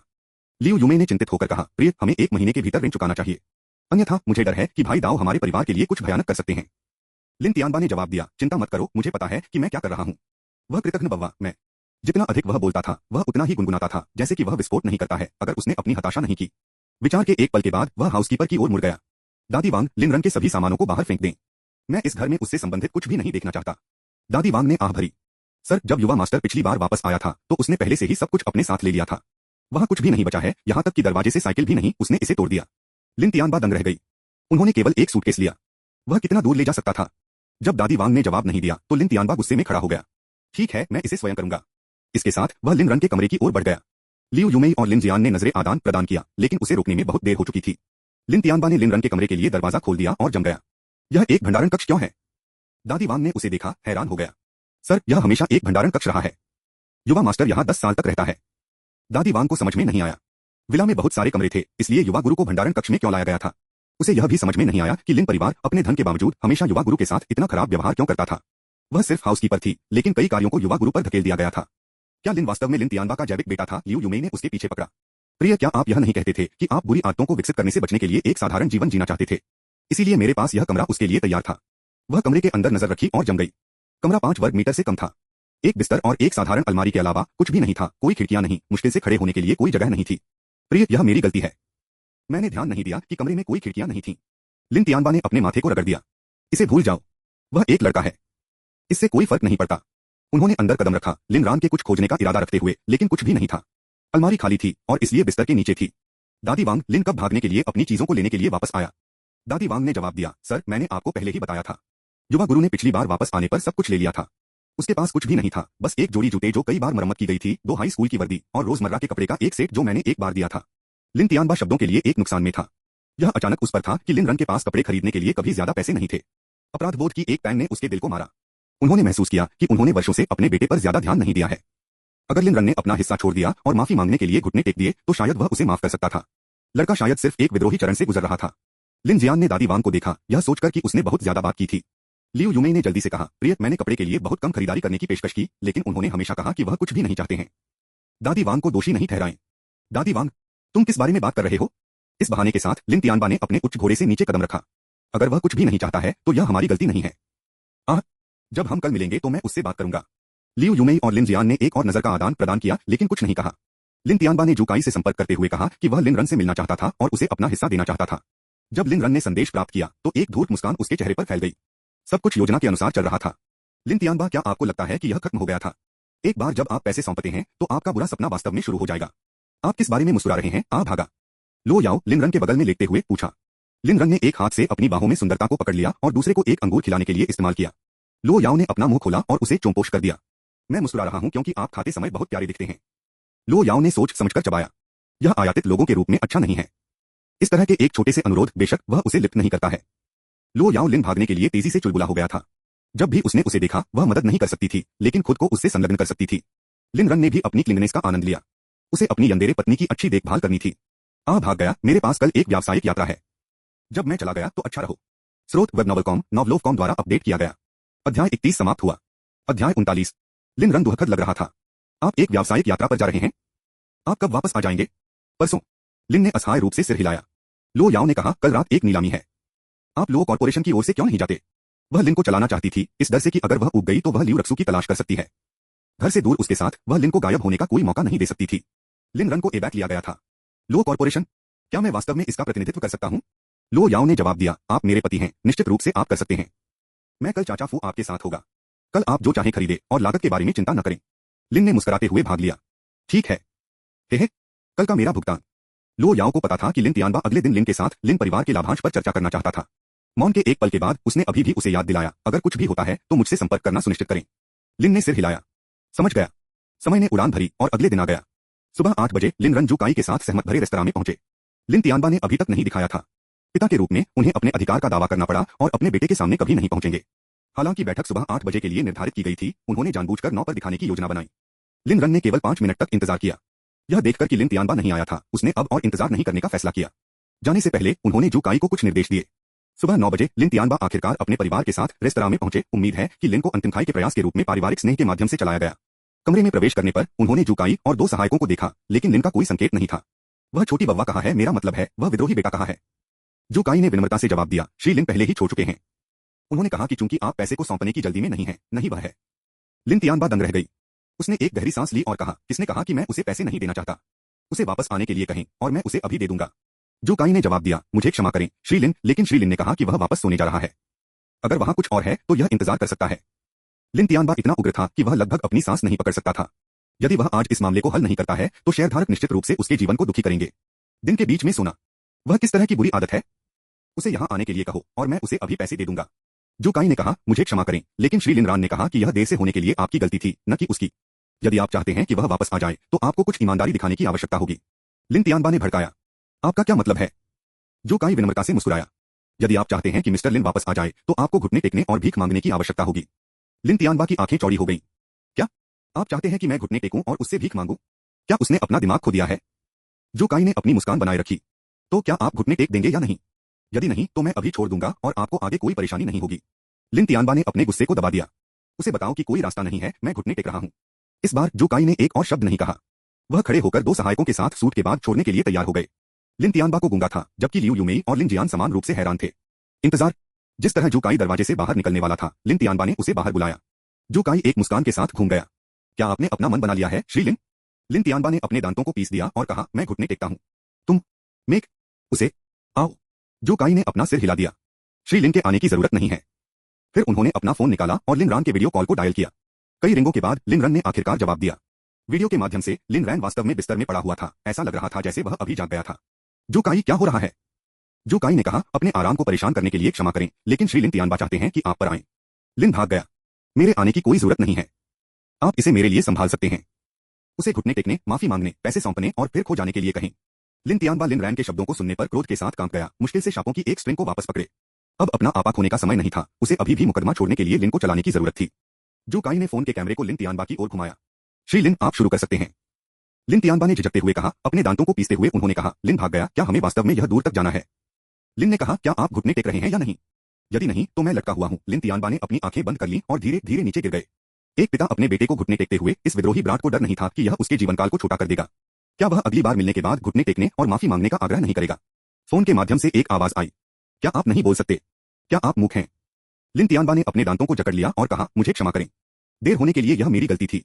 लिन ने बिस्तर में आराम से शिफ्ट किया। बुरा नहीं है, बुरा नहीं है। श्री लिन, आप काफी अनुकूल हैं। एक वास्तविक आज्ञाकारी कुत्ता। मेरे खाते में पैसे स्थानांतरित करें और बाकी को जुकाई के साथ संभालें। इसके साथ वह लटका हुआ था, स्क्रीन रिकॉर्डिंग को बचाया और एक संतुष्ट मुस्कान के साथ सोने के लिए बंद हो गया। यह एक वीडियो था जो उसे खुशी देगा। जब भी वह ऐसा महसूस करता था तो वह इसे देखता था, हमेशा यह सोचकर कि आप मुझे घुटने टेक सकते हैं। आइए देखें कि अब कौन घुटने टेक रहा है। लिन ने भागने के बाद लिन तियानबा स्तब्ध चुप्पी में बैठ गया, यह महसूस करते हुए कि इस एकल क्षण में दशकों के अपमान का समापन हुआ था। वह वास्तव में लिन भाग गया था। अपने दुहक को दबाते हुए वह खड़ा हो गया। अब आप मुकदमा छोड़ सकते हैं। जू काई ने सिर हिलाया और एक दस्तावेज सौंपा। धन को निर्दिष्ट खाते में स्थानांतरित करें और यहां हस्ताक्षर करें। एक बार धन प्राप्त होने के बाद मुकदमा हटा दिया जाएगा। लिन तियानबा ने लिन को चलाने और भुगतान करने से बचने के लिए पारिवारिक स्नेह का उपयोग करने की उम्मीद की थी, लेकिन उन्हें कभी मौका नहीं मिला और अब देर से पछतावा हुआ। उन्होंने एक वकील जू काई के सामने किसी भी तरह की कोशिश करने की हिम्मत नहीं की और अनिच्छा से पैसे को निर्दिष्ट खाते में स्थानांतरित कर दिया। उसके बगल में लियू यूमेई और लिन जियान दिल टूट गए थे, यह उनका पैसा था। जैसे ही लिन रन ने ट्रांसफर की अधिसूचना प्राप्त की, उन्होंने जू काई को एक संदेश भेजा, जिन्होंने तब मुकदमा चलाने की व्यवस्था की। इस मामले के साथ लिन तियानबा ने अपने सामान्य ब्रावो को वापस पा लिया। बताएं कि विद्रोही बव्वा वह कभी भी लिन परिवार में लौटने के बारे में भूल सकता है। भले ही वह घुटने टेकता हो, माफी मांगता हो और खुद को थप्पड़ मारता हो, मैं उसे फिर कभी अपने बेटे के रूप में स्वीकार नहीं करूंगा। जू काई मुस्कुराया और अपना हाथ बढ़ाया। लिन तियानबा भ्रमित था। आपका क्या मतलब है?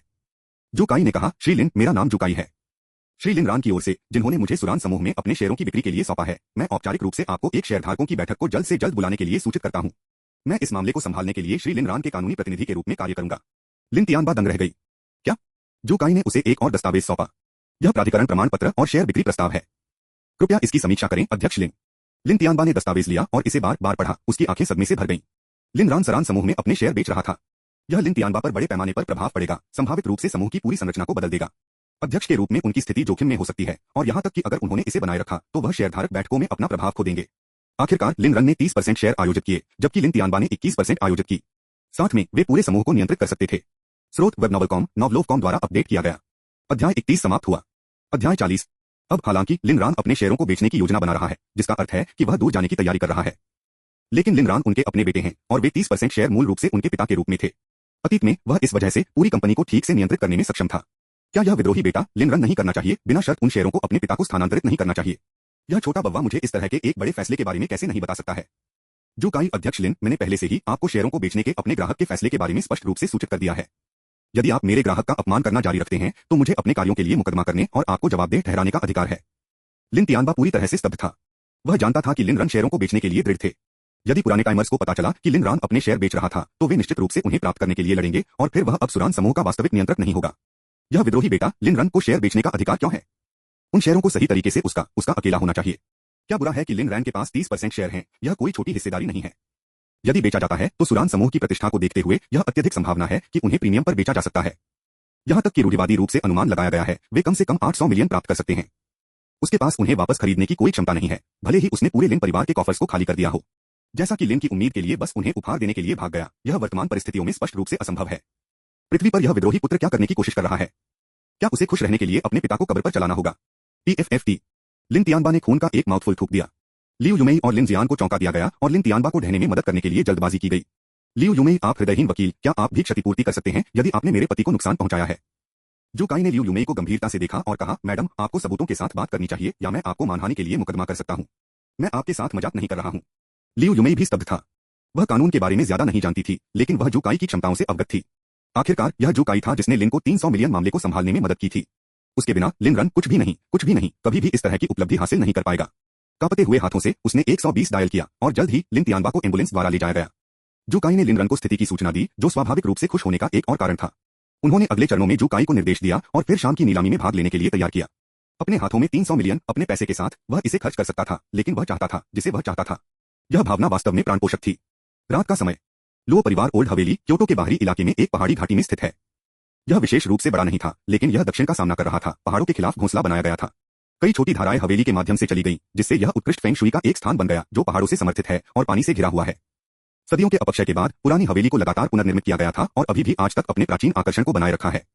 प्रवेश द्वार पर एक सुंदर आकृति दिखाई दी और गार्ड ने उसे नहीं रोका। आंगन में चलते हुए यह शांत था। यह आंकड़ा झुक नहीं गया और अंदर की ओर जारी रहा, उसके सिर को थोड़ा ऊपर उठाया।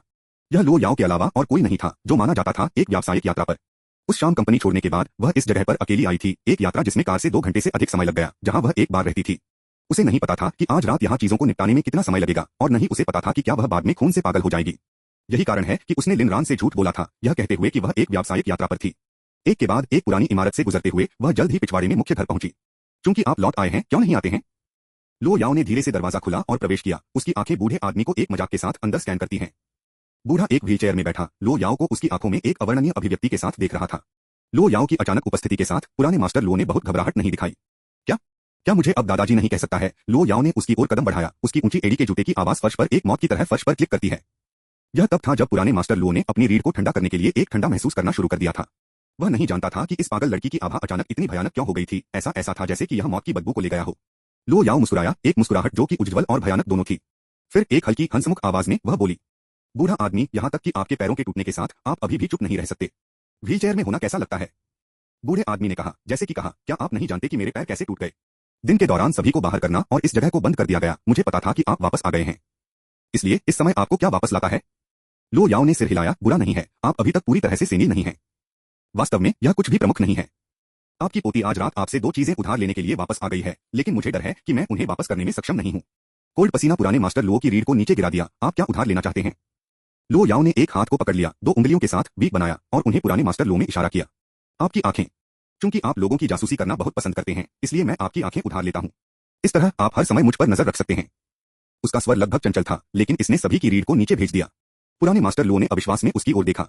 आप अनफिलियल पोती। लो याओ, क्या यह नहीं है कि आप मुझसे क्या चाहते थे?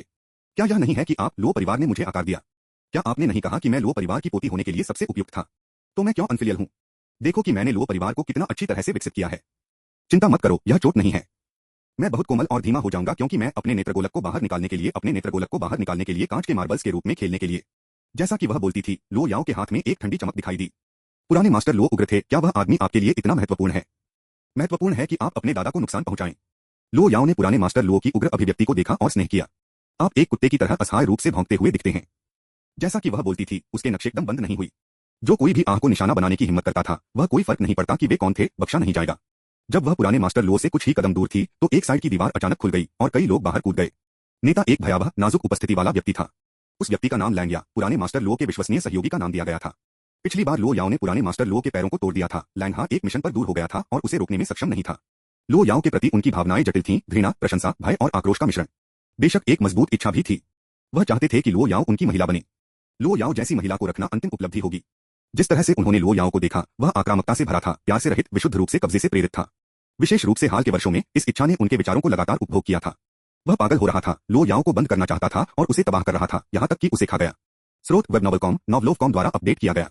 अध्याय 31 समाप्त हुआ। अध्याय 41। हालांकि उन्होंने कभी भी इस पर कार्रवाई नहीं की, अपना समय बिताते हुए, क्योंकि उन्हें पता था कि लो याओ की ताकत वास्तव में दुर्जेय थी। लो याओ कम से कम बिट नहीं था, क्योंकि वह लंबे समय से अनुमान लगाती थी कि बूढ़ा आदमी बिना किसी लड़ाई के आत्मसमर्पण नहीं करेगा।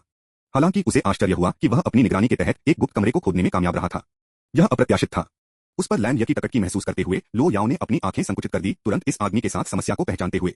उसकी आंखें सिर्फ दुश्मनी नहीं रखती थीं, उनमें कुछ और था, कुछ अचूक। लो याओ को पता था कि यह क्या था। वह उसकी तरह ही था। दोनों बीमार थे, लेकिन लिन रैन पर लो याओ की कब्जे को प्यार में निहित किया गया था, जबकि पुतला आदमी विशुद्ध रूप से इच्छा से संचालित था। यदि इस आदमी को कभी मौका मिला, तो उसकी किस्मत भयावह रूप से भयावह होगी, यहाँ तक कि आत्महत्या उसे अपमान से नहीं बचा लेगी। पुराने मास्टर लो ने कहा, क्या आप वास्तव में सोचते हैं कि मैं कुछ नरम, असहाय बूढ़ा आदमी हूं जिसे आप चारों ओर धकेल सकते हैं? क्या आपको लगता है कि मेरे पास बैकअप योजना नहीं है? मैं आपको यह बताता हूं, अगर लैंग वाई पिछली बार मेरी तरफ से था, तो आप सफल नहीं हुए होंगे। लैंग, हाँ, जाओ। इस पागल लड़की को नीचे ले जाओ। वह अब तुम्हारी है। लैंग या की आंखें लालच से चमकती थीं, लेकिन उन्होंने अपने गार्ड को एक सेकंड के लिए नीचे नहीं जाने दिया। यह एक शीर्ष स्तरीय हत्यारे की वृत्ति थी। मिस, पुराने गुरु को नुकसान न पहुंचाएं। आत्मसमर्पण करें और इससे पहले कि वह खत्म कर पाता, हल्के शॉट का एक ठंडा फ्लैश। अतीत में शॉट इतनी तेजी से यह भयानक था। लैंग ने खुद को विश्व स्तरीय रिफ्लेक्स होने पर गर्व किया, लेकिन इससे पहले कि वह प्रतिक्रिया दे पाता, उसे अपने गले में एक मीठा स्वाद महसूस हुआ। उसने अविश्वास में निगलने की कोशिश की। गुल खत्म हो गया। लो याओ एक छाया की तरह चले गए, लैंग के गले में एम्बेडेड खंजर को पकड़ते हुए। एक मोड़ के साथ लैंग का सिर जमीन पर लुढ़क गया, उसका शरीर अभी भी जगह में खड़ा था। एक दूसरे बाद में रक्त उसकी विच्छेदित धमनी से, लो याओ के ब्लेड की गति के लिए एक वसीयतनामा। आपको लगता है कि आप योग्य हैं? लो याओ ने जिस तरह से पुरुषों को देखा और उसकी गलतफहमी के साथ, वह इस आदमी को कोई मौका नहीं दे सकती थी। कमरे में चुप हो गया। लैंग के खून की आवाज के लिए बचा। पुराने मास्टर लो के अंगरक्षक स्तब्ध थे, उनकी आंखें सदमे से चौड़ी थीं। लैंग सिर्फ किसी भी अंगरक्षक के रूप में नहीं था, वह कभी यांगजी नदी डेल्टा में शीर्ष हत्यारे थे, और वह एक पल में मारा गया था। पुराने मास्टर लो सहित सभी ने डिस्बेलिफ में लो याओ को देखा। पुराने मास्टर लो ने उसे इशारा किया, कांपते हुए, आप अपनी ताकत को छिपा रहे हैं। लैंग वाई उनके अंतिम ट्रम्प कार्ड थे। लो याओ ने जवाब नहीं दिया, इसके बजाय 4 शेष अंगरक्षकों के लिए उसकी ठंडी टकटकी को बदल दिया। 4 आदमी जम गए, जैसे कि वे पहले से ही मर चुके थे। अगर लैंग को इतनी आसानी से मार दिया गया था, तो उनके पास क्या मौका था? दौड़ना? उन्हें भागना था। व्हीलचेयर में बूढ़ा आदमी खुद के लिए फेंट कर सकता था। वे सिर्फ अंगरक्षक थे, शहीद नहीं। मरने वाले बूढ़े आदमी के लिए अपने जीवन का त्याग करने की आवश्यकता नहीं थी। 4 अंगरक्षकों ने दरवाजे के लिए बोर्ड किया, लो याओ पर वापस नजर डालते हुए, जो अंदर से गतिहीन खड़े थे, और चुपचाप उनकी किस्मत को धन्यवाद दिया। ऐसा लगता था कि यह महिला उन्हें शिकार करने के लिए प्रकार नहीं थी। परंतु फिर बैंग बैंग बैंग बैंग। 4 बंदूक की गोली निकल गई और बॉडीगार्ड जमीन पर गिर गए। अभी भी जाने से पहले संक्षेप में बदल गए। लो याओ ने अपनी बंदूक के बैरल पर उड़ा दिया और धीरे धीरे उसे समेट लिया। शेष अंगरक्षकों के साथ कुशलता से निपटा जाने के बाद उसने अपना ध्यान वापस पुराने मास्टर लो की ओर कर दिया। कोई और ट्रिक्स? मुझे दिखाओ कि आपको क्या मिला है। पुराने मास्टर लो कांपते हैं, अनिश्चित हैं कि क्या क्रोध या भय से। जब वह चुप रहा तो लो याओ ने बातचीत में रुचि खो दी और उसके करीब कदम रखा। आपकी बारी दादा। पुराने मास्टर लो ने आतंक में अपना सिर हिलाया। नहीं, नहीं, लो याओ आप ऐसा नहीं कर सकते। मैं आपका दादा हूं। लो याओ की अभिव्यक्ति ने माफ नहीं किया। ओल्ड मास्टर लो मैं गलत था। दादाजी ने फिर से हिम्मत नहीं की। ठंडी रोशनी का एक फ्लैश और लो याओ के ब्लेड की नोक अब एक नेत्रगोलक है, अभी भी चिकोटी है। लो याओ मैं भूल गया। मुझे अपना समय लेने की जरूरत है। तभी पुराने मास्टर लो ने दर्द महसूस किया। उन्होंने एक खून से सड़ने वाली चीख को बाहर निकाल दिया और अपने व्हीलचेयर से ढह गया जमीन पर लिखा, लो याओ आप पागल हैं। आप एक पागल हैं जो अपने माता पिता को मारता है। लो याओ नीचे झुक गए उसे देखते हुए। यह सही है। मैं हमेशा एक पागल रहा हूं। उसने एक हाथ से पुराने मास्टर लो की ठोड़ी को पकड़ लिया और दूसरे के साथ चाकू लहराया। इस बार मैं अपना समय लूंगा और सुनिश्चित करूंगा कि आपका नेत्रगोलक पूरी तरह से हटा दिया गया है। जैसा कि लो याओ के प्रतीत होने वाले कोमल आंदोलनों ने जारी रखा, पुराने मास्टर लो की चीखें हवेली के माध्यम से गूंजती थीं। आह, मुझे छोड़ दो, दादाजी आपसे भीख मांगते हैं। आह, लो याओ को पीड़ा भरी हुई लग रही थी, भले ही पीड़ित उसका अपना दादा था। आपको यह नहीं पता होना चाहिए कि यह वह क्षण होगा जब आपने लिन रन का अनुसरण करना शुरू कर दिया था। अनंतकाल की तरह महसूस करने के बाद सही नेत्रगोलक ने आखिरकार लो याओ के हाथ में आराम किया। उसने उसे लाइट तक रखा, उसकी करतूत की प्रशंसा की। सही, चिंता मत करो, मैं इसे संरक्षित करूंगा और इसे जागीर में प्रदर्शित करूंगा। इस तरह आप हमेशा हम पर नजर रख सकते हैं। पुराने मास्टर लो ने जमीन पर लिखा, उसके हाथ आंख बंद करके, जैसे कि उसकी लापता आंख की खोज कर रहे थे। लो याओ ने उसे घृणा, उसकी आवाज ठंडी और मजाक के साथ देखा। कितना दयनीय है। कोई पैर नहीं, कोई आंखें नहीं। आपको अब से व्यवहार करना होगा, या कौन जानता है कि आप आगे क्या खो देंगे। बेशक अगर आप जो चाहते हैं उसे सौंपते हैं तो मैं आपको एक त्वरित मौत दे सकता हूं। पुराने मास्टर लो दर्द को समाप्त करते हुए कड़वाहट से बाहर निकलते हैं। आप कभी भी परिवार नहीं होगा या प्यार। लो याओ लिन रैन मुझे जरूरत है। ओल्ड मास्टर लो ने पीड़ा में डाला, पागल हर कोई पागल हो गया है। हवेली से बाहर निकलते हुए लो याओ ने सितारों को देखा, फिर उसके खून से लथपथ कपड़ों पर विशेष रूप से प्रसन्न महसूस करते हुए उसने अपनी आंखें बंद कर लीं, हवा में प्राकृतिक खुशबू का स्वाद चखते हुए उसके पीछे शोकपूर्ण रोते हुए सुनकर, दुनिया अभी भी सुंदर लगती है। शायद आज रात मैंने फिर से नियंत्रण नहीं खोया। क्या मुझे वापस दौड़ना चाहिए? मैं वास्तव में लिन को जल्द ही देखना चाहता हूं। मुझे आश्चर्य है कि अगर वह मुझे भी याद करता है। तभी उसका फोन बजा। अपनी आंखें खोलते हुए लो याओ ने संख्या पर नजर डाली और डूब गया। वह वापस अंदर चली गई। पुराने मास्टर लो को अपनी रुकने को चुप कराने के लिए बेहोश कर दिया और कॉल का जवाब दिया। जैसा कि उसने सुना, उसकी अभिव्यक्ति गहरी हो गई। लटकते हुए उसका क्रोध स्पष्ट था। लिन भाग गया, आपने अपनी स्वतंत्रता खो दी है। स्रोत वेबनॉवलकॉम, नॉवलोव.com द्वारा अपडेट किया गया। अध्याय 31 समाप्त हुआ। अध्याय 42। यह दृश्य क्योटो के एकमात्र 7 सितारा होटल में शाम को फिर से शुरू होता है। लियूरितियन रक्सू, आज रात का नीलामी भोज उच्चतम कैलिबर का है। क्योंकि आपके चाचा बीमार हैं, हम आज उनकी कंपनी का प्रतिनिधित्व कर रहे हैं, इसलिए हमें अपने व्यवहार और शिष्टाचार के प्रति सचेत होना चाहिए। लियू रक्सू ने इनायत से सिर हिलाया, लिन जियान को देखा जो लियू युमेई के पास खड़े थे। भाई लिन जियान बहुत खुश नहीं लगता है। लियू रितियन ने कभी नहीं सोचा था कि वह एक दिन इस तरह के हाई प्रोफाइल नीलामी भोज में भाग लेंगे। लिन तियानबा को अस्पताल में भर्ती कराया गया था और व्यक्तिगत रूप से उपस्थित होने में असमर्थ था, लेकिन वह जानता था कि ऐसे समय के दौरान सुरान समूह की सामान्य स्थिति को प्रदर्शित करने के लिए महत्वपूर्ण घटनाओं में दिखाना और भी महत्वपूर्ण था। इस प्रकार उन्होंने लियू युमेई को निमंत्रण दिया, जिससे उन्हें लिन जियान को सरान समूह का प्रतिनिधित्व करने के लिए और विस्तार से लिन परिवार का प्रतिनिधित्व करने के लिए कहा। लियू युमेई ने न केवल लिन जियान को लाया, बल्कि अपने भाई लियू रितियन को भी आमंत्रित किया। लियू रक्सू को लियू रितियन द्वारा लाया गया था। उनमें से 4 एक पूरे परिवार का प्रवेश पंगो होटल के प्रवेश द्वार पर पहुंचे। लियू युएमे को चमकते गहने में बाहर निकाल दिया गया था, श्रीमती लिन के रूप में उसकी स्थिति को भड़का रहा था। लिन जियान को एक तेज सूट पहनाया गया था जो काफी डैशिंग देख रहा था। लियू रितियन ने एक sleek back hair style sport किया, चमकदार जैसे कि एक बछड़े ने उसे चाटा हो। दूसरी ओर लियू रक्सू ने एक शुद्ध और निर्दोष रूप के लिए चुना। एक लड़की ने एक्सटडोर वाइफ को बाहर निकाल दिया। जिस तरह लियू रक्सू और लिन जियान विभिन्न अमीर वारिसों की पहचान पर चर्चा कर रहे थे, एक चकाचौंध वाली लाल फेरारी लाफारीरी ने भव्य शैली में होटल तक खींच लिया। वाह, एक फेरारी लाफेरारी। रक्सू, क्या आप जानते हैं, यह कार लंबे समय से बंद कर दी गई है और इसकी कीमत 25 मिलियन है। मुझे आश्चर्य है कि इस तरह की स्पोर्ट्स कार को सार्वजनिक रूप से चला सकता है। अगर यह मेरा होता तो मैं निश्चित रूप से आपको पहाड़ के स्पिन के लिए ले जाता। एक पहाड़ी ड्राइव। जैसे कि कुछ याद करते हुए लियू रक्सू का चेहरा लाल हो गया। भाई लिन जियान, तुम बहुत कष्टप्रद हो। जब वह लिन जियान से बात करती थी तो उसकी आंखें फेरारी से चिपकी हुई थीं, उसकी ईर्ष्या को छिपाना असंभव था। लियू रितियन, रक्सू, आपको भविष्य में इस कैलिबर का एक प्रेमी ढूंढना होगा। लियू रक्सू, पिताजी, आप किस बारे में बात कर रहे हैं? प्यार को कारों द्वारा मापा नहीं जा सकता है। हालांकि लियू युमेई चुप रहे, भटकते रहे। उसने महसूस किया कि कार का व्यक्ति कुछ परिचित दिख रहा था। फिर भी जब उन्होंने देखा कि किसने कार से बाहर कदम रखा तो उनकी आंखें सदमे में चौड़ी हो गईं। लिन रन चाचा फू और उनके दोस्त वू जिशन के साथ पांगो होटल पहुंचे। आज लिन रान एक लाल फेरारी लाफारारी चला रहा था जो उसके पूरे संगठन में भड़क रहा था। यात्री सीट पर बैठे वू जिशन ने अजीब तरह से पूछा, क्या मुझे ब्लैक स्टॉकिंग्स पहना जाना चाहिए? लिन रन ने उसे एक नजर में गोली मार दी और कहा, सकल मत बनो। मेरा पेट बहुत अच्छा नहीं है और मैं फेंक सकता हूं। वू जिशन, एक कमजोर पेट न केवल आपको उल्टी करने का खतरा है, बल्कि इसे पोषण करने के लिए नरम खाद्य पदार्थों की भी आवश्यकता होती है। होटल के बाहर तेजस्वी लाल सुपरकार एक रुक गया और डोरमैन दरवाजा खोलने के लिए दौड़ा। लिन ने उसे चाबी फेंक दी और कुछ बिल निकाले। कार की अच्छी देखभाल करें या मैं अगली बार आपको टिप नहीं दूंगा। डोरमैन ने जल्दी से सिर हिलाया। चिंता मत करो युवा गुरु। वू जिशंग उसके बगल में खड़े थे, हैरान लग रहा था, जबकि लिन रन ने संतुष्टि की एक भीड़ महसूस की। यह अमीर होने का विश्वास था। चाचा फू भी कार से बाहर निकले और वू जिशंग के साथ लिन के बाद होटल में भाग गया। पूरे समय किसी ने भी डम्बफाउंड लियू रक्सू और अन्य पर कोई ध्यान नहीं दिया। वू जिशंग, भाई लिन, लियू रक्सू और अन्य यहाँ हैं। हमें क्या करना चाहिए? लिन रान, मेरा क्या करना है? वू जिशंग ने उन्हें एक अंगूठा दिया। जिस तरह लियू यूमेई और लियू रितियन दृष्टिकोण और उसे बधाई देने वाले थे, उन्हें लिन रैन के अंगरक्षकों द्वारा रोक दिया गया। लिन रन और उसका समूह दूसरी नजर के बिना होटल में चला गया। लियू यूमेई बमुश्किल अपने गुस्से से युक्त ने कहा, मैं उसकी मां हूं। तुम मुझे क्यों रोक रहे हो? अंगरक्षकों ने झलकियों का आदान प्रदान किया और नेता ने बात की। क्षमा करें, हमारी श्री लिन ने कहा है कि उनकी मां का निधन बहुत पहले हो गया था। यदि आप उनकी मां होने का नाटक करके परेशानी का कारण बने रहते हैं, तो हम आपको चैट के लिए दूर ले जाने में संकोच नहीं करेंगे। लियू यूमेई ने लगभग उसकी सांस ली। ठीक होने में उसे कुछ समय लगा, और जब तक वह समझाने के लिए देखती थी, तब तक अंगरक्षक पहले से ही चले गए थे। लियू रितियन, क्या वह वास्तव में लिन भाग गया था? वह छोटी बव्वा, वह एक फेरारी कैसे बर्दाश्त कर सकता है? और इतने सारे अंगरक्षकों के साथ? लियू यूमेई गुस्से से भटक रहा था। वह जानती थी कि लिन रन के पास अब पैसे हैं। 3 बिलियन। एक कार पर कुछ मिलियन खर्च करना पूरी तरह से संभव था। एक और मुद्दा यह था कि जब वह हाल ही में स्कूल में लिन रन का दौरा कर चुकी थी, तो उसकी पोशाक स्पष्ट रूप से उच्च अंत थी। ऐसा लगता था कि वह वर्षों से लिन परिवार से पैसे गबन कर रहा था। वह पैसा उसका होना चाहिए था, लियू यूमेई का। जितना अधिक वह इसके बारे में सोचती थी, वह उतनी ही एंगियर बन गई। चलो अंदर चले। लियू यूमेई, जो उसके क्लिंकिंग और क्लैंकिंग सामान में सजी है, ने रास्ता बनाया। लियू रितियन अपने चमकदार स्लीक्ड बैक बालों के साथ उसके बाद। लिन जियान और लियू रक्सू थोड़े अधिक प्रस्तुत करने योग्य हैं, रियर को ऊपर लाया। लिफ्ट को आयोजन स्थल पर ले जाना, यहां तक कि लियू यूमेई, जो विलासिता के लिए इस्तेमाल किया गया था, भव्य सुनहरी सजावट से दंग रह गया था। आमंत्रण कार्ड पेश करते हुए वे प्रवेश करने वाले थे जब एक स्टाफ सदस्य ने उन्हें रोक दिया। मैडम, एक निमंत्रण कार्ड केवल 2 लोगों को स्वीकार करता है। आप सभी 4 के साथ प्रवेश नहीं कर सकते। लियू यूमेई का गुस्सा भड़क गया। वह आज ही बहुत अधिक निराशा को समाप्त कर चुकी थी, और अब एक स्टाफ सदस्य द्वारा रोका जा रहा था, उसे विस्फोट के कगार पर धकेल दिया। आगे का समूह 3 लोगों के साथ चला गया। मैं क्यों नहीं कर सकता? वह लिन रान की बात कर रही थी। स्टाफ के सदस्य ने विनम्रता से जवाब दिया, वे लो कॉर्पोरेशन से हैं। स्वाभाविक रूप से यह उनके लिए अलग है। स्टाफ सदस्य ने सोचा कि लो कॉर्पोरेशन का उल्लेख करना पर्याप्त होगा, लेकिन इससे पहले की महिला उसके पास नहीं थी। लियू यूमेई को पता नहीं था कि लो कॉर्पोरेशन क्या था, और गुस्से में बदल गया। लो कॉर्पोरेशन क्या है? मैंने इसके बारे में कभी नहीं सुना है। अगर उन्हें आमंत्रित किया जाता है, तो क्या सुरान समूह को भी आमंत्रित नहीं किया गया है? यह भेदभाव है। मैं एक शिकायत दर्ज करने जा रहा हूं। स्टाफ के सदस्य ने एक भौं उठाई, लेकिन जल्दी से उसे फिर से हासिल कर लिया। मुझे क्षमा करें, लेकिन ये नियम है। जिस तरह लियू यूमेई विस्फोट करने वाला था, लियू रितियन ने उसे रोक दिया। उसके कान में फुसफुसाया, बहन, लो कॉर्पोरेशन दुनिया का शीर्ष वित्तीय समूह है।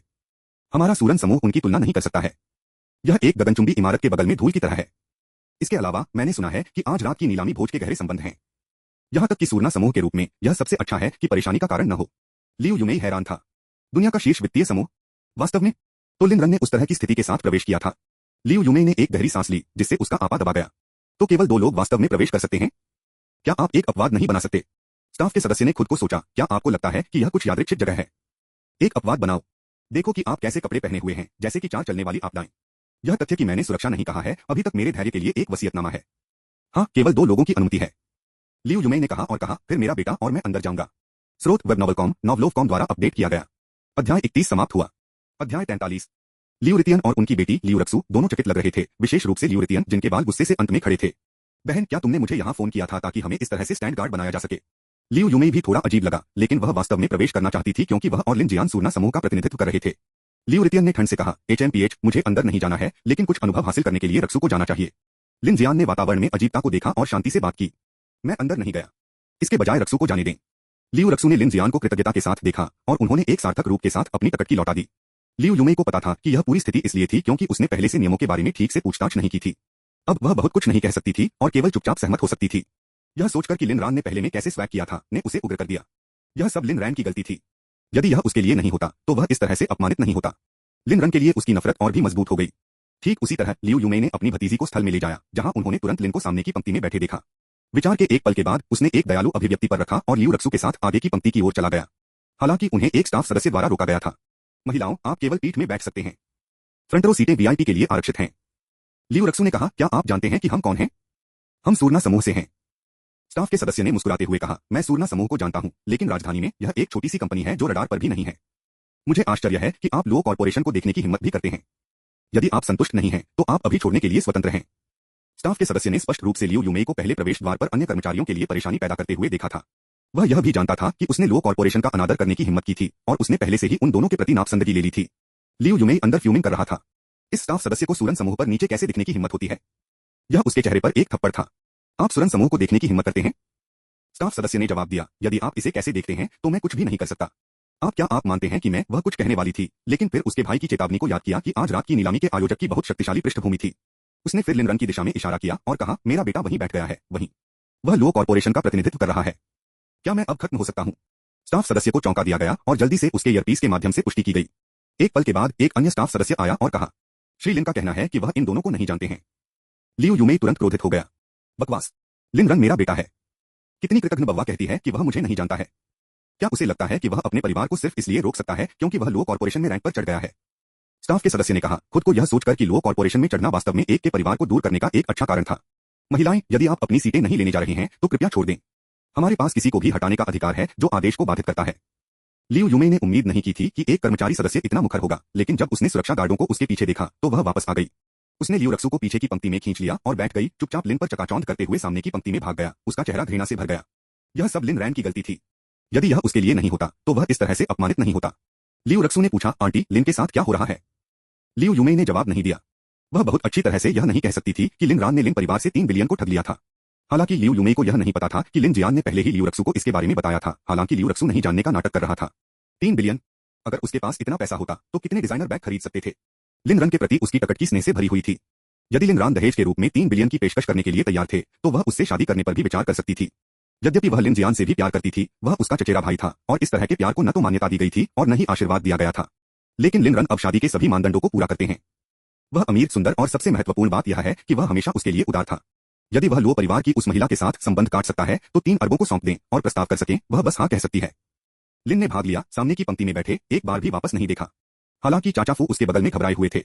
दूसरी ओर वू जिशन लिन रन के कान में फुसफुसाता रहा, भाई लिन, यह जगह शानदार है। उस मंच को देखो, उन लड़कियों, उन पैरों को देखो, देखो। लिन ने कहा, मैं आपकी मां के हथौड़े को देखूंगा, आप बेवकूफ हैं। क्या आप मुझे मारने की कोशिश कर रहे हैं? वू जिशन चकित था।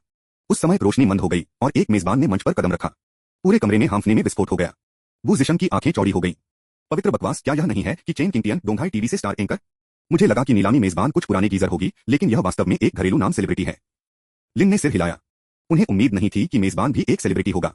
लिन रैन को याद आया कि चेन किंगटियन का करियर अब तक सुचारू रूप से नौकायन हुआ था, उसके एकमात्र कम बिंदु के साथ, जब वह एक होटल में एक निर्देशक के साथ देर रात की स्क्रिप्ट चर्चा को शामिल करते हुए एक घोटाले में फंस जाएगा।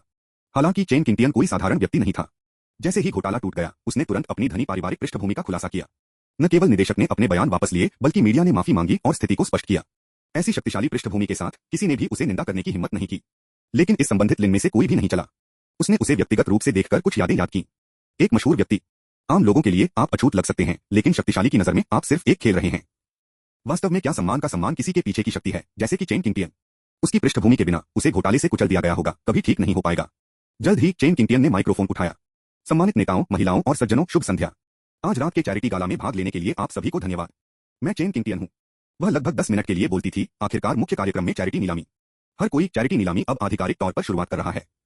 हम पूरी तरह से वादा करते हैं कि आज रात की नीलामी से सभी आय धर्मार्थ कारणों की ओर बढ़ जाएंगे और हम आपकी देखरेख का स्वागत करते हैं। अब आज रात के नीलामीकर्ता श्री यांग वेई का स्वागत करते हैं। PFFT। लिन ने एक हंसी को रोक दिया। उस नाम ने एक निश्चित आत्मविश्वास की कमी की। जैसा कि चेन किंगटियन ने बोलना समाप्त किया, अपने अर्धशतक में एक व्यक्ति पारंपरिक तान पोशाक पहने धीरे धीरे मंच पर चला गया। कर्मचारियों ने तुरंत रात का पहला आइटम निकाला। जैसा कि आइटम प्रदर्शित किया गया था, विस्मय के गैसों ने कमरे को भर दिया और स्क्रीन ने अपनी प्रस्तुति शुरू कर दी। देवियों और सज्जनों, यह आज रात नीलामी के लिए पहला आइटम है, एर्नल प्यार।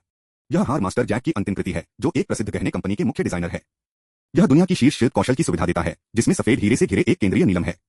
दुनिया में इसकी केवल एक ही एक है, जो वैश्विक स्तर पर नंबर 1 हार बनाती है। यह कहा जाता है कि मास्टर जैक ने अपनी दिवंगत पत्नी के लिए अपने शाश्वत प्रेम को मनाने के लिए इस टुकड़े को बनाया है। यह न केवल प्यार का प्रतीक है, बल्कि यह भी बहुत महत्व और अद्वितीय संग्रहणीय मूल्य रखता है। अकेले नीलम को एक बार संयुक्त राज्य अमेरिका में 1 बिलियन चीनी युआन के लिए नीलाम किया गया था।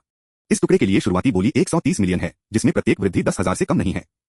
स्रोत वेबनोवेलकॉम, नॉवलोवकॉम द्वारा अपडेट किया गया। अध्याय 31 समाप्त हुआ। अध्याय 44। जैसे ही शब्द गिर गए, पूरा कमरा सदमे में था। किसी को भी नीलामी की शुरुआत से ही इस तरह के भव्य इशारे के साथ शुरू करने की उम्मीद नहीं थी। सभी ने मान लिया था कि यह कम मूल्य वाली वस्तुओं के साथ शुरू होगा, लेकिन कोई भी यह अनुमान नहीं लगा सकता था। किसी ने हार के मूल्य पर संदेह नहीं किया, क्योंकि यह दुनिया के सबसे बड़े नीलम के साथ एम्बेडेड था। उस अकेले अनगिनत लोगों ने इसे रखने की इच्छा की। सामाजिक, दोनों वास्तविक और दिखावा, अब भी नहीं बैठ सकते थे। मेरी अच्छाई, यह अनंत प्रेम है। अगर कोई मेरे लिए इस हार को खरीदने के लिए होता, तो मैं उनके बच्चे को तैयार करने के लिए तैयार हूँ। हास्यास्पद, क्या आप हार के बिना शादी नहीं करेंगे? क्या यह कुछ ऐसा है जिसका आप सपना देख सकते हैं? यपिंग बंद करो, तुम गरीब मूर्ख हो। पैसे के बिना रोमांस कहाँ है? यह सुनकर लिन ने कहा, खुद को यह सोचकर कि उसके पास ज्यादा पैसा नहीं है, फिर भी लो याओ ने उसे पूरे दिल से प्यार किया। 140 मिलियन। जल्द ही किसी ने बोली लगाना शुरू कर दिया।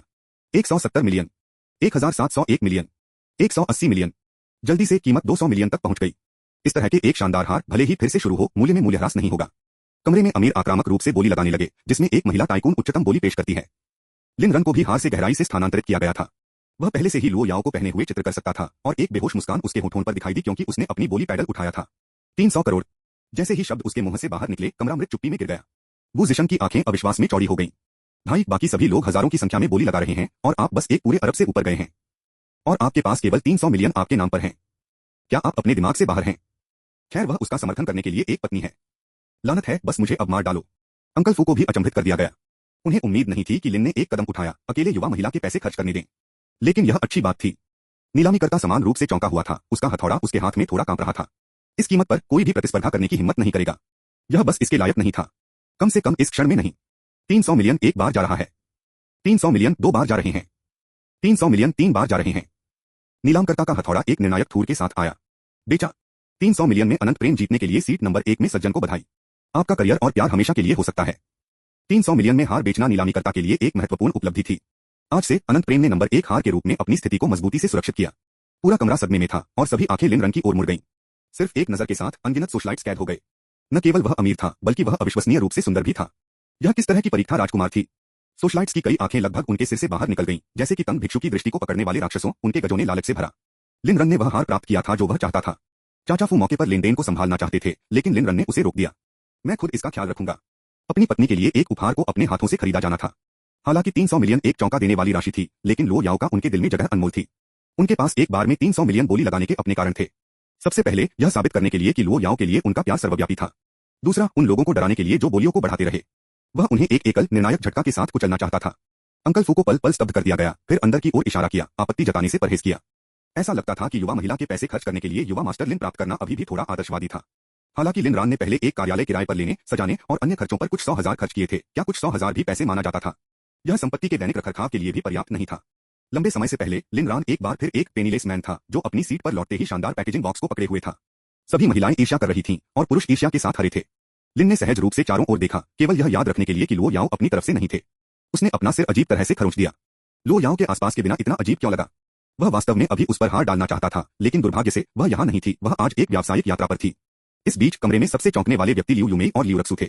वे दोनों जानते थे कि लिन रान के पास 300 मिलियन थे, लेकिन उन्होंने कभी भी यह उम्मीद नहीं की कि वह यह सब एक बार में खर्च करे। रुको, लियू यूमेई अचानक फंस गया।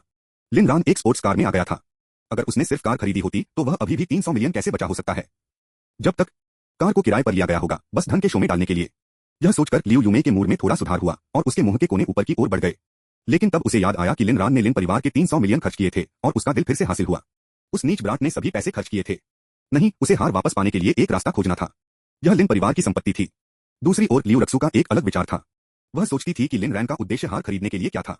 क्या यह लो परिवार की उस महिला के लिए हो सकता है? नहीं, यह नहीं हो सकता है। लिन रान उसे लंबे समय से नहीं जानता था। वह उसके बचपन की दोस्त की तुलना कैसे कर सकती है? अचानक लिन ने अपनी सीट पर लौटते ही देखा लियू रक्सू फ्रॉस। क्या ऐसा हो सकता है कि लिन रान ने उसके लिए हार खरीदा था? क्या वह उसकी तलाश कर रहा था? ओह मेरी अच्छाई! लियू रक्सू ने उसके मुंह को ढक लिया, उसकी आंखों में आंसू चमकते थे। उसे स्वीकार करना था, वह गहराई से स्थानांतरित हो गई थी। नीलामी जारी रही, जिसमें कुछ हजार से लेकर कई मिलियन तक की वस्तुएं भी थीं, यहां तक कि दसियों लाखों। लिन ने फिर से बोली नहीं दी। आखिरकार वह पैसे से बाहर था। बेशक अगर किसी चीज ने उसकी आंख को पकड़ लिया तो वह लो याओ के पैसे खर्च करने पर विचार कर सकता है। आखिरकार अपनी पत्नी के पैसे खर्च करना कुछ शर्मिंदा नहीं था। अंत में कुछ अप्रत्याशित वस्तुएं नीलामी के लिए आईं और लिन रान की रुचि को पिक किया गया। कंपनियां, भूमि, भूखंड और रियल एस्टेट संपत्तियां थीं। भूमि के भूखंड ने विशेष रूप से डेवलपर्स के बीच एक भयंकर बोली युद्ध छिड़ गया। तत्काल भुगतान की आवश्यकता वाले भौतिक वस्तुओं के विपरीत भूमि नीलामी ने डेवलपर्स को एक जमा का भुगतान करने और ऋण को सुरक्षित करने के लिए पूर्व विक्री अनुबंध का उपयोग करने की अनुमति दी। एक बार ऋण को मंजूरी देने के बाद वे विकास परियोजना को निधि देने के लिए दूसरे ऋण के लिए संपार्श्विक के रूप में भूमि का उपयोग कर सकते थे। कुछ संरचनात्मक फ्रेम बनाने के बाद वे अपने निवेश को जल्दी से शुरू करने के लिए पूर्व बिकने वाली इकाइयों को शुरू कर सकते हैं। एक बड़ी बाजार में टैप करने के लिए पूंजी की एक छोटी राशि का लाभ उठाते हैं। हालांकि रियल एस्टेट उद्योग अधिक पारदर्शी हो रहा था, लेकिन सही रणनीति के साथ लाभ अभी भी काफी थे। सुरान समूह का मुख्य व्यवसाय रियल एस्टेट विकास था। हालांकि यह एक प्रमुख खिलाड़ी नहीं था, यह एक वैध रियल एस्टेट कंपनी थी, इसलिए लिन रान को उद्योग की कुछ समझ थी। लिन रैन का ध्यान आकर्षित किया गया था, लेकिन कुछ गुण नहीं थे। अपनी आंखें फोड़ते हुए लिन ने देखा कि कुछ गुण लिन परिवार से संबंधित थे। स्रोत वेब नॉवलकॉम, नॉवलोवकॉम द्वारा अपडेट किया गया। अध्याय 31 समाप्त हुआ। अध्याय 45। लिन ने जल्दी से यह पता लगा लिया। इन संपत्तियों को खुद के लिए धन जुटाने के लिए लिन तियानबा द्वारा कम कीमत पर बेचा गया था और अब खरीदार उन्हें नीलामी के लिए डाल रहे थे। लिन मुस्कुराया और वह बहुत खुशी से मुस्कुराया। थोड़ी देर में वह लिन परिवार को बेघर कर देगा। नीलामी रात 8 बजे तक समाप्त नहीं हुई। एक कॉकटेल डिनर पार्टी में संक्रमण। लिन रन ने पहले कभी इस तरह के हाई प्रोफाइल इवेंट में भाग नहीं लिया था।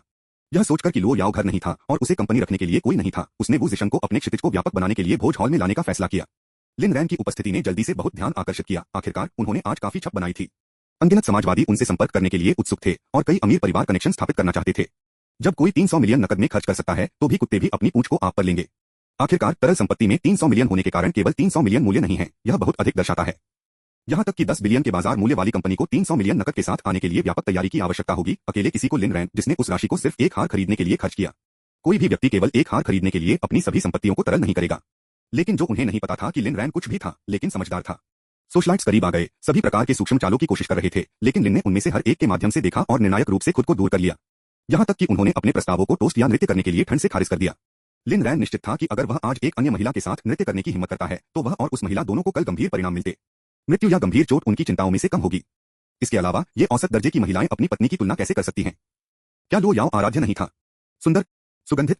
खैर, हालांकि वह कभी कभी थोड़ा पागल हो जाता था, लिन रन अब उसके बारे में सब कुछ प्यार करता था, जिसमें उसके पागलपन भी शामिल था। लिन रैन के अप्राप्य प्रदर्शन को देखते हुए सोशलाइट्स ने अपने पैरों को हताशा में डुबो दिया, लेकिन कुछ ने वू जिशंग की ओर अपना ध्यान आकर्षित किया, जो उसकी तरफ से था। कोई ऐसा व्यक्ति जो इस तरह के अमीर परिवार के साथ घूम सकता है, उसे कोई साधारण व्यक्ति नहीं होना चाहिए, भले ही वू जिशंग की पोशाक बल्कि सादा हो। लेकिन क्या ड्रेसिंग का मतलब स्पष्ट रूप से है कि आप सादे हैं? उदाहरण के लिए जैक मा को लें।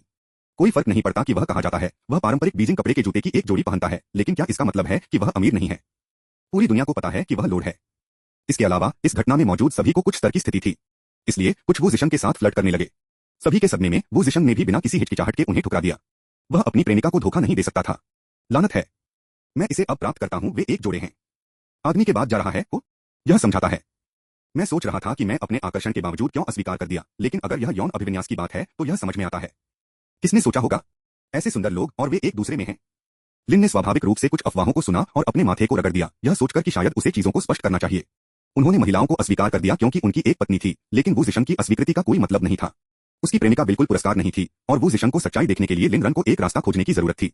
उनकी गणना से वू जिशंग का परिवार कुछ परेशानी का सामना करने वाला था और इसे जल्द ही हल करने की आवश्यकता थी। जैसा कि लिन रन ने सोचा था कि चेन किंगटियन ने उन दोनों से संपर्क किया, विनम्रता से ग्रीटिंग में अपना गिलास उठाया। मुझे आश्चर्य है कि अगर मुझे आप दोनों को जानने का सम्मान हो सकता है। चेन किंगटियन का सामना करते हुए वू जिशंग की आंखें जल गईं और लिन ने जल्दी से इस विस्तार पर ध्यान दिया। मेरा दोस्त वास्तव में आपको पसंद करता है। वह आपको नृत्य करने के लिए आमंत्रित करना चाहता है, लिन रन ने कहा, वू जिशंग को आगे बढ़ाते हुए। वू जिशंग हालांकि लुभाया गया था, उलझन में था और लिन रन के साथ एक नजर का आदान प्रदान किया। वू जिशंग, क्या मैंने ऐसा कहा था? लिन रन, हमारी प्रतिष्ठा के लिए बस टीम के लिए एक ले लो। देखो कि चेन किंगटियन कितना सुंदर है। वू जिशंग, लेकिन मुझे नहीं पता कि कैसे नृत्य करना है। लिन रैन, जैसे ही आप जाते हैं आप सीखेंगे। चेन किंगटियन उन दोनों को देखकर झलकियों का आदान प्रदान करते हुए विनम्रता से मुस्कुराया। तब मैंने मना नहीं किया। श्री वू, हम करेंगे। चेन किंगटियन वास्तव में लिन रन को जानना चाहते थे। वह उसके बाद नहीं थी, लेकिन उसने उसे काफी अनोखा पाया, उसकी ओर एक स्वाभाविक पुल महसूस किया। लेकिन चूंकि लिन रन ने वू जिशंग को आगे बढ़ाया था, इसलिए उसने आपत्ति नहीं की। आखिरकार वू जिशंग का शर्मीला और अजीब डेमनोर बल्कि धीरज कर रहा था, जिससे उसे चिढ़ाने के लिए एक चंचल आग्रह था। यह देखते हुए कि चेन किंगटियन को भी लिन रन द्वारा अस्वीकार कर दिया गया था, सोशलाइट्स ने आखिरकार उम्मीद छोड़ दी, हालांकि उन्हें इसके बारे में थोड़ा तस्करी महसूस हुई। वे जानते थे कि वे चेन किंगटियन के लुक, आकर्षण या सेलिब्रिटी की स्थिति से तुलना नहीं कर सकते। लेकिन अगर लिन रन ने उसे भी अस्वीकार कर दिया था तो विस्तार से क्या वे चेन किंगटियन के साथ नहीं थे? यह सोचकर सोशलाइट्स ने कुछ हद तक आराम महसूस किया। बेशक लिन रैन की चेन किंगटियन की अस्वीकृति ने भी अन्य महिलाओं को प्रभावी रूप से उनसे संपर्क करने से रोक दिया। वू जिशंग ने चेन किंगटियन को डांस फ्लोर पर ले गए, अनाड़ी रूप से नृत्य करने का प्रयास किया। वू जिशंग के अजीब आंदोलनों, कठोर मुद्रा और हिचकिचाहट के हाथों को देखना चेन किंगटियन मदद नहीं कर सकते, लेकिन हंसते हुए, यह ठीक है श्री वू, बस मेरे नेतृत्व का पालन करें। न जाने कैसे नृत्य करना शर्मनाक नहीं है। अपना हाथ यहां रखें और मुझे फॉलो करें। देखें, वू जिशंग ने अपने दिल की दौड़ को महसूस किया, अपनी प्रेमिका के प्रति इतना अव्यवस्थित होने के लिए खुद को डांटते हुए। लेकिन उनका शरीर हमेशा की तरह ईमानदार चेन किंगटियन के आंदोलनों का पालन करता है और धीरे धीरे यह अब इतना मुश्किल नहीं लगता है। लिन रन ने एक जानने वाली मुस्कान के साथ देखा। तो वू जिशंग, आप उतने पुण्य नहीं हैं जितना आप दावा करते हैं। लेकिन चेन किंगटियन, आप सिर्फ सपने देख रहे हैं। वह एक अमीर परिवार से है, जिस तरह से आपको एक पल में खा सकता है। फिर उसने सोचा, क्या वह और लो याओ को दूसरों की नजर में एक समान रूप से विस्फोटक जोड़ी के रूप में नहीं देखा गया था? शायद कुछ भी संभव था। वू जिशंग, आप हमेशा किसी और के धन से दूर रहना चाहते थे, क्या आप नहीं हैं? यह आपका मौका हो सकता है, चाहे आप दूसरा बन सकें, जो आपके प्रयासों पर निर्भर करता है। जैसा कि लिन ने देखा कि वह दृश्य को सामने रखता है, लियू युमेई टोमे लियू रक्सू के साथ पहुंचे। जिस क्षण वे दिखाई दिए, लिन रैन की अभिव्यक्ति ठंडी हो गई। उन्हें रोकें। अंकल फू और उनके लोगों ने बिना किसी हिचकिचाहट के तुरंत दोनों को अवरुद्ध कर दिया। लियू युमेई जोर से कोसना शुरू कर दिया। आप क्या कर रहे हैं? मुझे लिन रैन के साथ बोलने की जरूरत है। मेरे पास उसके साथ चर्चा करने के लिए मामले हैं। बॉडीगार्ड, मुझे खेद है, लेकिन हमारे युवा मास्टर आपके साथ बात करना नहीं चाहते हैं। लियू युमेई, आपका युवा गुरु। आपका युवा गुरु? क्या आपको लगता है कि मैं एक बेवकूफ हूं? मुझे पता है कि लिन किस तरह का व्यक्ति है। लियू रक्सू लिन यूमे के बगल में खड़ा था। लिन रन पर कोमलता से टकटकी लगा रहा था, लेकिन उसका विचार जल्द ही बाधित हो गया। वह बाईं ओर चली गई और व्यक्ति बाईं ओर चला गया। वह दाईं ओर चली गई और व्यक्ति दाईं ओर चला गया। ऊपर देखते हुए उसने एक बूढ़े आदमी को बमुश्किल गुस्से को छुपा हुआ देखा। लियू रक्सू ने अपनी जलन को दबाने की कोशिश की। स्रोत वेब नॉवलकॉम नॉवलोवकॉम द्वारा अपडेट किया गया। अध्याय 31 समाप्त हुआ। अध्याय 46। वह लिन रन के सामने अपनी रचना नहीं खोना चाहती थी, इसलिए उसने अपने चेहरे पर एक कोमल मुस्कान रखी। अचानक एक जोर से गर्जना ने लियू रक्सू को चौंका दिया, जिससे वह कूद गया। लियू यूमे ने चिल्लाया, लिन भागा, तुम कृतज्ञ हो। क्या तुम अपनी माँ को भूल गए हो? कमरा तुरंत चुप हो गया। कौन इतना असभ्य हो सकता है? हर कोई देखने के लिए बदल गया, उनके चेहरे सदमे से भरे हुए। यहाँ तक कि फर्श पर नर्तकियों ने आगे बढ़ना बंद कर दिया, जिससे केवल पृष्ठभूमि में धीरे से संगीत बजाया गया। लियू यूमे की आवाज को नजरअंदाज करने के लिए बहुत जोर से था। सभी की निगाहें अब लिन रन पर थीं। इस तरह के एक सुंदर और अमीर युवक इतने अपरिचित कैसे हो सकते हैं? लिन रान ने झूठ बोलने वाले अपमान को लेने के बारे में नहीं था। वह जल्दी से पीछे हट गया। आप सिर्फ एक मालकिन हैं। आपको अपने आप को मेरी मां कहना क्या है? वह एक वाक्य एक नॉकआउट झटका था। आप चिल्लाना चाहते हैं? आइए देखें कि कौन बदतर दिखता है। चलो चलो एक दूसरे को चोट पहुंचाते हैं। लियू यूमे जमे हुए थे, यह विश्वास करने में असमर्थ थे कि उसने अभी क्या सुना था। वह जवाब देने के लिए संघर्ष करती थी, लेकिन नहीं कर सकती थी, क्योंकि अगर किसी ने गहराई से खोदा तो यह पता चला कि वह वास्तव में नाम में एक मालकिन थी। अंकल फू ने कहा और कहा, उन्हें बाहर फेंक दो। कई अंगरक्षकों ने तुरंत दोनों महिलाओं को दूर खींचने के लिए आगे बढ़ा। लियू रक्सू भयभीत था। लिन भाग गया, यह मैं रक्सू। उन्हें जाने के लिए कहो। लियू यूमे ने भी उसके टकराकर चिल्लाया और चिल्लाया, मैं सूरना समूह के अध्यक्ष की पत्नी हूँ। क्या यह है कि आपका होटल अपने मेहमानों के साथ कैसा व्यवहार करता है? क्या आप भविष्य में मेरा व्यवसाय भी चाहते हैं? स्टाफ, क्या आपने कभी यहाँ पैसा खर्च किया है? उस पल में अपने 30वें दशक में एक आश्चर्यजनक महिला चली गई। वह होटल की प्रबंधक थी। उसे देखकर सभी कर्मचारियों ने उसे सम्मानपूर्वक अभिवादन किया। उनके निधन से लियू यूमे ने महिला की स्थिति को जल्दी से काट दिया। क्या यह है कि आपका होटल अपने ग्राहकों के साथ कैसा व्यवहार करता है? मैं श्रीमती लिन ऑफ सूरना ग्रुप। क्या आपको विश्वास है कि मैं आपके होटल को फाड़ सकता हूँ? उसके शब्दों ने कमरे के माध्यम से एक चिल भेजा। वहां के कई लोग सुरन समूह से परिचित थे। केवल 2 या 3 बिलियन की एक कंपनी पांगो होटल को फाड़ने की धमकी देती है। आप कितना भ्रम प्राप्त कर सकते हैं? पांगो होटल का अनुमानित मूल्य 5 बिलियन से अधिक था और इसका मालिक व्यापक कनेक्शन के साथ एक रहस्यमय व्यक्ति था। आप इसे फाड़ने जा रहे हैं? और लियू यूमे और लियू रक्सू के संगठनों को देखते हुए वे एक नोब्यू रिचिमा और उनकी मासूम बेटी की तरह दिखते थे। वे इस सेटिंग में पूरी तरह से बाहर थे। यहाँ के सोशलाइट्स को देखें, प्रत्येक एक से कामुकता और लालित्य का पता लगाता है। और महिलाओं, वे सभी परिष्कृत और प्रतिष्ठित हैं। परंतु आप, एक गौड़ी सामान में और दूसरे को एक दयनीय कार्य पर डाल दिया। आप किस तरह के साबुर ओपेरा को यहाँ मंच करने की कोशिश कर रहे हैं? शायद सिर्फ एक मालकिन ने अपने धन और उसकी बेटी को शुद्ध होने का नाटक किया। अब तक ज्यादातर लोगों ने पहले ही निष्कर्ष निकाला था कि लियू यूमे वास्तव में एक मालकिन थी। मनुष्य अक्सर वृत्ति के प्राणी होते हैं। प्रबंधक ने एक भौं उठाई, आश्चर्यचकित होकर कि वह लियू यूमे को देखती है, यह सोचकर यह टैकी नोब्यू रिचे महिला कहां से आई। सुरन समूह हो। बुरा नहीं, बुरा नहीं। यह सुनकर लियू यूमे ने विजय का एक उछाल महसूस किया और उसे पकड़कर अंगरक्षक पर छाल दिया। क्या आपने सुना है? मुझे जाने दो। आपके प्रबंधक ने बस आदेश दिया। अंगरक्षक? किसका प्रबंधक? होटल मैनेजर तब जारी रहा। आपके समूह का नाम अच्छा है, लेकिन मैंने इसके बारे में कभी नहीं सुना है। और ये अंगरक्षक हमारे होटल से नहीं है, इसलिए मुझे उन पर कोई अधिकार नहीं है। वह मूल रूप से स्थिति को परिभाषित करने का इरादा रखती थी, लेकिन अब उसने अपना दृष्टिकोण बदलने का फैसला किया। लियू यूमे क्रोध से कांप रहे थे। लिन तियानबा से शादी करने के बाद से वह पहले कभी इस तरह अपमानित नहीं हुई थी। मुझे अभी जाने दो और अपने होटल के लिए बस आप प्रतीक्षा करें। होटल मैनेजर ने अपनी आंखें संकुचित कर दी और ठंड से कहा, आप सभी, क्या आप यह नहीं देख सकते कि ये अंगरक्षक काम कर रहे हैं? जाओ और उनकी मदद करो। जब से वे आने के बाद से लियू यूमे और लियू रक्सू से कर्मचारी पहले ही नाराज थे। उन्हें देखकर भोज में एक दृश्य केवल चीजों को बदतर बना दिया। अब वे सभी सहायता करने के लिए आगे बढ़े। 4 लोगों ने लियू रक्सू और लियू यूमे को उठाया और सचमुच उन्हें बाहर ले गए। दृश्य में किसी ने लियू यूमे के साथ सहानुभूति नहीं की। कई महिलाओं ने संतुष्टि के भाव भी पहने थे, जैसे कि वे कुछ समय पर कदम रखना चाहती थीं। वह सिर्फ एक मालकिन है आखिरकार। मालकिन को कोई शर्म नहीं है, जो बताती है कि उन्हें एक अमीर परिवार की एक उचित महिला की कृपा का अभाव क्यों है। उच्च समाज वाली कई महिलाएं सबसे ज्यादा घृणित मालकिन पेश करती हैं। लियू यूमे को बाहर निकालने के बाद कर्मचारियों ने प्रबंधक को जानकारी दी कि क्या हुआ था। प्रबंधक दंग रह गया और लिन रान को देखने के लिए मुड़ा। लिन रैन ने लो कॉर्पोरेशन का प्रतिनिधित्व किया और किसी ने भी उसे नाराज करने की हिम्मत नहीं की, न कि घटना के आयोजकों, जिन्होंने आंखें मूंद लीं। ऐसा युवक लो कॉर्पोरेशन का प्रतिनिधित्व कैसे कर सकता है? क्या वह लो परिवार से हो सकता है? और वह इतना परिचित क्यों दिखता था? प्रबंधक तेज होने के नाते जल्दी से लिन रन से संपर्क किया। सर, मैं असुविधा के लिए गहराई से माफी मांगता हूँ। सद्भावना के इशारे के रूप में हमारा होटल आपको हीरे की सदस्यता प्रदान करना चाहता है। एक हीरा सदस्यता पांगो होटल में सदस्यता का उच्चतम स्तर, सबसे विशेष सेवाओं तक पहुंच प्रदान करता है। प्रबंधक की घोषणा ने एक बार फिर कमरे को झकझोर दिया। आखिरकार यह घटना होटल की गलती नहीं थी, फिर भी वे माफी मांगने और इस तरह के उदार मुआवजे की पेशकश करने के लिए तैयार थे। इसने लिन रैन की पहचान के बारे में सभी की जिज्ञासा को गहरा किया। बस एक हीरे के सदस्य की स्थिति कुछ ऐसी थी जो यहाँ के अधिकांश लोग केवल प्राप्त करने का सपना देख सकते थे। लिन ने मुस्कुराया और मना कर दिया। उन्हें यकीन नहीं था कि प्रबंधक के इरादे क्या थे, और वह एहसान हासिल करने के लिए लो कॉर्पोरेशन के नाम का उपयोग नहीं करना चाहते थे। इस प्रकार के एहसान को लो याओ द्वारा चुकाया जाना होगा। प्रबंधक को लग रहा था कि लिन रैन की हिचकिचाहट और फुसफुसाए, श्री लिन, सुश्री लो हमारे होटल में शेयर रखती हैं। उनके प्रतिनिधि के रूप में यह केवल स्वाभाविक है कि हम आपको अत्यंत सम्मान के साथ मानते हैं। और यह सदस्यता लो कॉर्पोरेशन के लिए नहीं है, यह आपके लिए मेरी व्यक्तिगत माफी है। आपको कोई दबाव महसूस करने की आवश्यकता नहीं है। यह सुनकर लिन रन आखिरकार समझ गया। इसलिए होटल का अपनी पत्नी से कुछ संबंध था।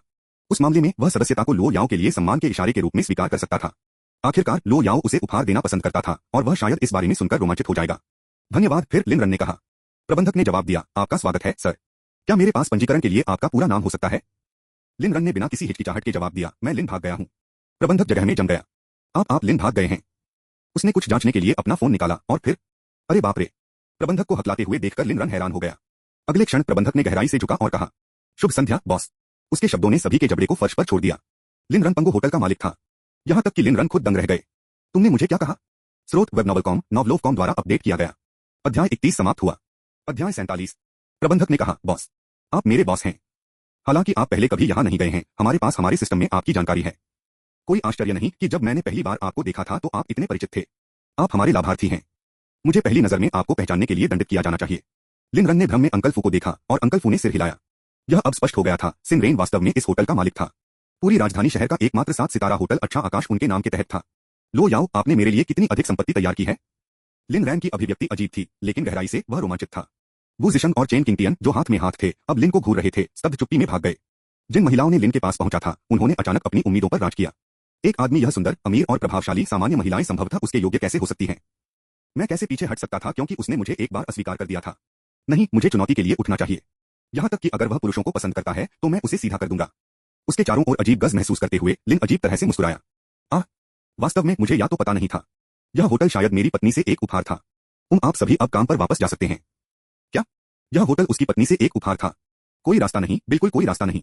यह हमें बचाने का उसका तरीका होना चाहिए, लेकिन अगर वह सोचता है कि यह काम करेगा तो वह गलत है।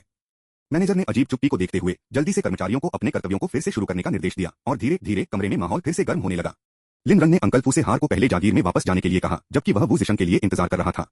अंकल फू यह जानते हुए कि बाहर छिपे हुए अंगरक्षक थे और संभावित खतरों से पहले ही निपटा गया था, सहमत हो गए। चेन किंगटियन ने वू जिशन को एक सार्थक रूप दिया। आपका दोस्त वास्तव में असाधारण है। राजधानी के एकमात्र 7 सितारा होटल पांगो होटल का अनुमान 5 बिलियन था। इसका पिछला मालिक हमेशा एक रहस्य रहा था, लेकिन आज सच्चाई सामने आई। वू जिशन चुप रहे, क्या कहना है इसके बारे में अनिश्चित। उसे अभी भी पता चला था। और लिन रैन की प्रतिक्रिया को देखते हुए यहां तक कि लिन ने खुद को नहीं जाना कि वह इस होटल का मालिक था। लिन रन की पत्नी किस तरह की देवी है? हालांकि वातावरण सामान्य हो गया था, लोगों के साथ चैटिंग और डांसिंग के साथ कई अभी भी लिन रन पर अक्सर नजर रखते थे। वू जिशन को पता था कि यह छोड़ने का समय है। अंकल फू के चले जाने के साथ महिलाएं फिर से लिन रन पर बंद हो रही थीं। हालांकि लिन रान चकमा देने और उन्हें अस्वीकार करने की पूरी कोशिश कर रहा था, लेकिन यह स्पष्ट रूप से मुश्किल हो रहा था। एक भाई के रूप में वह लिन को अकेले नहीं होने दे सकता था। उन्हें लिन रन की पत्नी की खातिर इन प्रलोभनों को दूर करना पड़ा। अगर उनमें से एक भी सफल हुआ तो न केवल लिन को दोषी महसूस होगा, बल्कि वू जिशन खुद को लगता है कि लिन रन ने अपनी पत्नी के साथ अन्याय किया था। हालांकि चेन किंगटियन को उसके सामने देखते हुए वह छोड़ने के लिए थोड़ा अनिच्छुक लगा। जबकि वह अपनी प्रेमिका को धोखा नहीं दे सकता था, एक नया दोस्त एक अपराध नहीं था, है ना? चेन किंगटियन वू जिशन के शर्मीली डेमोनर को देखते हुए यह मनोरंजक पाया। इस तरह के एक बशफुल आदमी एक दुर्लभ दृश्य था। वह गर्मजोशी से मुस्कुराई। संपर्कों का आदान प्रदान करें। वू जिशन को अचंभित कर दिया गया। वह केवल एक ऑटोग्राफ की गई तस्वीर चाहता था, लेकिन चेन किंगटियन ने उसे एक दोस्त के रूप में जोड़ने की पहल की थी। उत्साहित उन्होंने सिर हिलाया और एक क्यूआर कोड प्रदर्शित करते हुए अपना फोन निकाला। आप मुझे स्कैन कर सकते हैं। चेन किंगटियन तब चुप हो गया जब उसने वू जिशन के भुगतान क्यूआर कोड को देखा, लेकिन फिर भी उसे अपने फोन के साथ स्कैन किया। कितना? उसने पूछा। क्या के लिए कितना? वू जिशन ने जवाब दिया, उलझन में। आपको एक दोस्त के रूप में कितना जोड़ना है? वू जिशन ने अपने फोन स्क्रीन पर नजर डाली और तुरंत शर्मिंदा महसूस किया। उन्होंने जल्दी से क्यूआर कोड को ताजा किया। छूट के लिए भुगतान क्यूआर कोड को ताजा करना चेन किंगटियन ने छेड़ा। वू जिशन को लगा कि वह अपने पैर की उंगलियों के साथ एक 3 बेडरूम का अपार्टमेंट खोद सकता है। उन्होंने जल्दी से दोस्तों को जोड़ने के लिए सही क्यूआर कोड खींच लिया। दो खुशी खुशी ने संपर्कों का आदान प्रदान किया और चेन किंगटियन एक वसंत हवा की तरह मुस्कुराया। अलविदा, अलविदा। जैसे ही वू जिशन लौटा, लिन रन ने उसे बाहर बुलाया। अंत में आप वापस आ गए हैं। चलो चलते हैं, हमारे पास कल कक्षाएं हैं। वू जिशन, आप वास्तव में कक्षाओं के बारे में परवाह करते हैं। आपने सेमेस्टर के पहले दिन दिखाया और फिर गायब हो गए। केवल एक बार जब आप वापस आए तो प्रिंसिपल के कार्यालय का दौरा करना था, और अब आप कक्षाओं में भाग लेने के बारे में बात कर रहे हैं। महिलाओं को फिर से चालें शुरू करते हुए देखकर वू जिशन जल्दी से सहमत हो गया। हाँ, चलो चलते हैं, हमारे पास कल कक्षाएं हैं। वे दोनों हवा की तरह भाग गए। लिन ने एक चिड़ियाघर के जानवर की तरह घूरने से नफरत की। यदि यह वू जिशन के लिए अभी भी अंदर नहीं है तो वह बहुत पहले ही छोड़ दिया होगा। जैसे ही वे चले गए, कमरा बड़बड़ाहट में फट गया। किसने सोचा होगा? पंगो होटल का मालिक वह युवा है। वह अभी भी एक छात्र लगता है। उसके पास किस तरह की पृष्ठभूमि है? क्या आपने उसे नहीं सुना? उसकी पत्नी ने उसे दिया। शायद उसे रखा जा रहा है। वह एक साइड पीस भी हो सकता है। आप साइड पीस हैं। आपका पूरा परिवार साइड टुकड़े हैं। FCK, क्या आप पागल हैं? यहां तक कि अगर मैं बीमार हूं तो मैं आपकी दवा नहीं लेगा। आपके परिवार की दवा वैसे भी सभी खट्टा है। आधे घंटे पहले लियूरितियन और लिंजियान भूखे गोमांस नूडल्स का एक कटोरा खाने के लिए गए थे। लियूरितियन हैरान थे। वह विश्वास नहीं कर सकता था कि उसके अपने भतीजे ने केवल उसे गोमांस नूडल्स के एक कटोरे का इलाज किया था। लिन जियान भी असहाय थे। लिन परिवार एक संकट में था और उसे अपनी कठिनाइयों को साझा करना था। अगर वह अपने चाचा को अब भव्य भोजन के लिए ले गया तो लिन तियानबा उसे कैसे देखेगा। जब वे होटल के प्रवेश द्वार पर लौट आए तो उन्होंने लियू लुमेई और एक अन्य व्यक्ति को बाहर फेंक दिया। लियू रितियन और लिन जियान दोनों दंग रह गए। आसपास पूछने के बाद उन्होंने पूरी कहानी सीखी। लियू यूमेई इसे छिपा नहीं सकता था क्योंकि लियू रक्सू भी जानता था। लियू रितियन ने कहा, लिन रन ने वास्तव में आपको बाहर फेंक दिया। उसे हिम्मत कहां से मिली? और उसे उस हार को खरीदने के लिए 300 मिलियन कहां से मिले? क्या लिन तियानबा उसे दे दी थी? बहन, मैंने और हमारे माता पिता ने आपको क्या सिखाया है? लियू यूमेई ने आहें भरी। सच बताने के अलावा कोई विकल्प नहीं था। लियू रितियन के शिष्य हिल गए। क्या? वह उसने आपसे 300 मिलियन झटके लगाए? लिन जियान ने कहा, सिर्फ इतना ही नहीं, लिन रान भी अपने शेयरों को बेचने की योजना बना रहा है। वे शेयर लिन परिवार से संबंधित होने चाहिए थे। लिन परिवार वास्तव में अब एक कठिन स्थान पर है। लियू रितियन अविश्वास में था। उन्हें कोई अंदाजा नहीं था कि लिन ने इतने सारे शेयरों को चलाया। उन्होंने लियू यूमेई फिर लिन जियान पर नजर डाली और अंत में अपनी बेटी लियू रक्सू के साथ आंखें बंद कर ली। लाइट बुलब लियू रितियन के सिर में चला गया। यदि लिन रैन ने वास्तव में अपने शेयरों को बेच दिया तो रक्सू से शादी करना एक बुरा विचार नहीं हो सकता है। बेशक यह हालत यह होगी कि लिन रैन को दुल्हन की कीमत के रूप में सभी पैसे सौंपना था, अन्यथा वह सहमत नहीं होगा। लेकिन दिखावे के लिए लियू रितियन ने एक लंबा समय बिताया। लिन ने लिन यूमेई के साथ रन किया। यह तब तक नहीं था जब तक कि कुछ सुरक्षा गार्ड बाहर नहीं आए और उन्हें दूर कर दिया कि वे आखिरकार चले गए। लिन जियान ने गुप्त रूप से लियू रक्सू की चाबी को फिसलने का अवसर जब्त कर लिया जिससे वह कुछ फुसफुसाए। लिन जियान को घूरते हुए लियू रक्सू की आंखें सदमे में चौड़ी हो गईं। स्रोत वेब नॉवलकॉम नॉवलोवकॉम द्वारा अपडेट किया गया। अध्याय 31 समाप्त हुआ। अध्याय 48। लिन जियान ने उस पर सिर हिलाया और लियू रक्सू ने एक गहरी सांस ली। ठीक है, मैं जाऊंगा। फिर लियू यूमेई और अन्य दो कार में आ गए और छोड़ दिया। लियू रक्सू को अकेला छोड़ दिया। कुछ विचार के बाद लियू रक्सू होटल के प्रवेश द्वार पर वापस आ गया। क्या रक्सू है? लियू रितियन आश्चर्यचकित था। लिन जियान, मैंने सिर्फ उसके सबसे अच्छे दोस्त को देखा और उसे इसके बारे में बताया। उसने कहा कि वह अपने दोस्त के साथ स्कूल वापस जाना चाहती थी। लियू रितियन ने ठंड से कहा, HMPH, वह घर आने के बजाय हर दिन स्कूल में रहती है। वह बड़ी हो गई है और अब उसके अपने विचार हैं। लेकिन उन्होंने और अधिक नहीं कहा, यह सोचकर कि वह अगली बार लिन रैन की स्थिति के बारे में लियू रक्सू से बात कर रहे हैं। कार चलाना, तीनों अस्पताल में चले गए। लिन तियानबा सिर्फ बीमार था, मर नहीं था। इस समय उनकी चिंता निश्चित रूप से लिन तियानबा को स्थानांतरित करेगी, इसलिए उन्होंने उसकी तरफ से रहने का फैसला किया। लिन रन और वू जिशंग होटल से बाहर चले गए। वू जिशंग के साथ अभी भी एक टकटकी में है। भाई लिन, क्या आप वास्तव में इस होटल के मालिक हैं? लिन ने सिर हिलाया, ऐसा लगता है। मेरी पत्नी ने शायद इसे मुझे उपहार में दिया, लेकिन मुझे बस पता चला। वू जिशंग को लगा कि उनका पूरा विश्वदृष्टि हमला कर रहा है। धिक्कार है भाई, मुझे देखो। क्या मेरे पास यह है कि यह एक आदमी है? लिन ने वू जिशंग पर नजर डाली। आपकी प्रेमिका के बारे में क्या? वू जिशंग शर्मिंदा दिखे। भाई, मैं सिर्फ मजाक कर रहा हूं। मैं वास्तव में ऐसा नहीं करूंगा। लेकिन आपकी पत्नी आपके लिए बहुत अच्छी है। मैंने यह कहते हुए लोगों को सुना कि यह होटल कम से कम 5 बिलियन है। आपकी पत्नी भी क्या करती है? वह मुझे रखने में एक पेशेवर है। धिक्कार है। अभी मुझे मार डालो। यह संभालने के लिए बहुत ज्यादा है। लिन रैन गंभीरता से, भाई, क्या आपने कभी एक रखा आदमी होने के बारे में सोचा है? वू जिशंग, मैं अपनी प्रेमिका को धोखा नहीं दे सकता। लिन ने अंदर की ओर भाग लिया। उसकी तरह वू जिशंग भी अंधा था। जैसे ही वे पार्किंग में पहुंचे, दोनों दंग रह गए। लिन को चलाने में मदद करने वाले वैलेट ने अपनी आंखों को रोते हुए जमीन पर उछल कूद कर दिया, जबकि कुछ स्टाफ के सदस्य उसे कुछ देखने में मदद कर रहे थे। क्या गलत? वैलेट जल्दी से लिन रैन की आवाज को देखा। जब उसने लिन को देखा तो उसकी आंखें डर और परिहास से भर गईं। सर, मुझे बहुत खेद है। मैंने आपकी कार की चाबी खो दी। वाया, एक दिल टूटने वाले पिल्ला की तरह वैलेट जोर से रोया। लिन रन का चेहरा काला हो गया। उसने जल्दी से कहा, अगर यह खो गया है तो यह खो गया है। मेरे सामने रोना बंद करो जैसे कि मैंने आपको धमकाया है। वैलेट भी जोर से रोया। लिन ने आह भरी लेकिन उसे दोष नहीं दिया। आखिरकार यह जानबूझकर नहीं था। कार की चाबी खोना कोई बड़ी बात नहीं थी। ऐसा नहीं था कि कार को तोड़ दिया गया था। कोई नुकसान नहीं हुआ। इसके अलावा एक निश्चित दृष्टिकोण से वैलेट उसका कर्मचारी था। उसे इतनी दयनीय रूप से रोते हुए देखकर मालिक के रूप में लिन ने महसूस किया कि उसे शानदार होना चाहिए। रोना बंद करो। यह ठीक है, मैं तुम्हें दोष नहीं दे रहा हूं। बस अगली बार अधिक सावधान रहें। जैसा कि उन्होंने बात की, उन्होंने अपने फेरारी पर नजर डाली। उसने फिर देखा। अंदर कुछ अंदर लग रहा था। करीब से निरीक्षण करने पर कार में एक छायादार आकृति थी। भाई, क्या आप कार में एक भूत देखते हैं? वू जिशंग ने भी भ्रम में देखा, ऐसा लगता है एक व्यक्ति। लिन रन अविश्वसनीय कार के ऊपर चला गया, एक हैरान अभिव्यक्ति के साथ दरवाजा खोला और एक लगभग नग्न महिला को देखा, उसे लालसा के साथ देखा। उठ, लियू रक्सू। बिना किसी हिचकिचाहट के लिन ने एक जोर से धमाके के साथ दरवाजा बंद कर दिया और चिल्लाया, आपके होटल में क्या गलत है? मेरी कार में एक नग्न महिला क्यों है? क्या यह किसी तरह का परीक्षण है? क्या आदमी इस तरह से एक परीक्षा पास नहीं करेगा? लिन रैन के शब्द होटल के प्रवेश द्वार के माध्यम से गूंजते थे और हर कोई जो देखने के लिए चाबी की तलाश कर रहा था। यात्री का दरवाजा खोलने के लिए वैलेट को भी चौंका दिया गया और जल्दबाजी की गई। एक नजर में उन्होंने लियू रक्सू को देखा। उसके पास उसके शरीर की प्रशंसा करने का कोई समय नहीं था, इसके बजाय गुस्से में कहे, आप यहां कैसे आए? क्या आपने मेरी कार की चोरी की? लियू रक्सू को गूंगा था। उसने कभी उम्मीद नहीं की थी कि कार में इस तरह दिखाई देने के बाद भी लिन रन उसे अनदेखा कर देगा। ऐसा करने से पहले उसने मानसिक रूप से खुद को तैयार किया था, कार में लिन रन के साथ एक रोमांटिक मुठभेड़ की कल्पना करते हुए। लेकिन किसने सोचा होगा कि लिन रन सिर्फ उसे इस तरह उजागर करेगा? न केवल वह लिन रन को बहकाने में विफल रही, बल्कि उसने खुद को अपमानित किया। लियू रक्सू ने तुरंत अपना चेहरा ढक लिया। कार की चाबी अभी भी उसके हाथ से लटक रही है।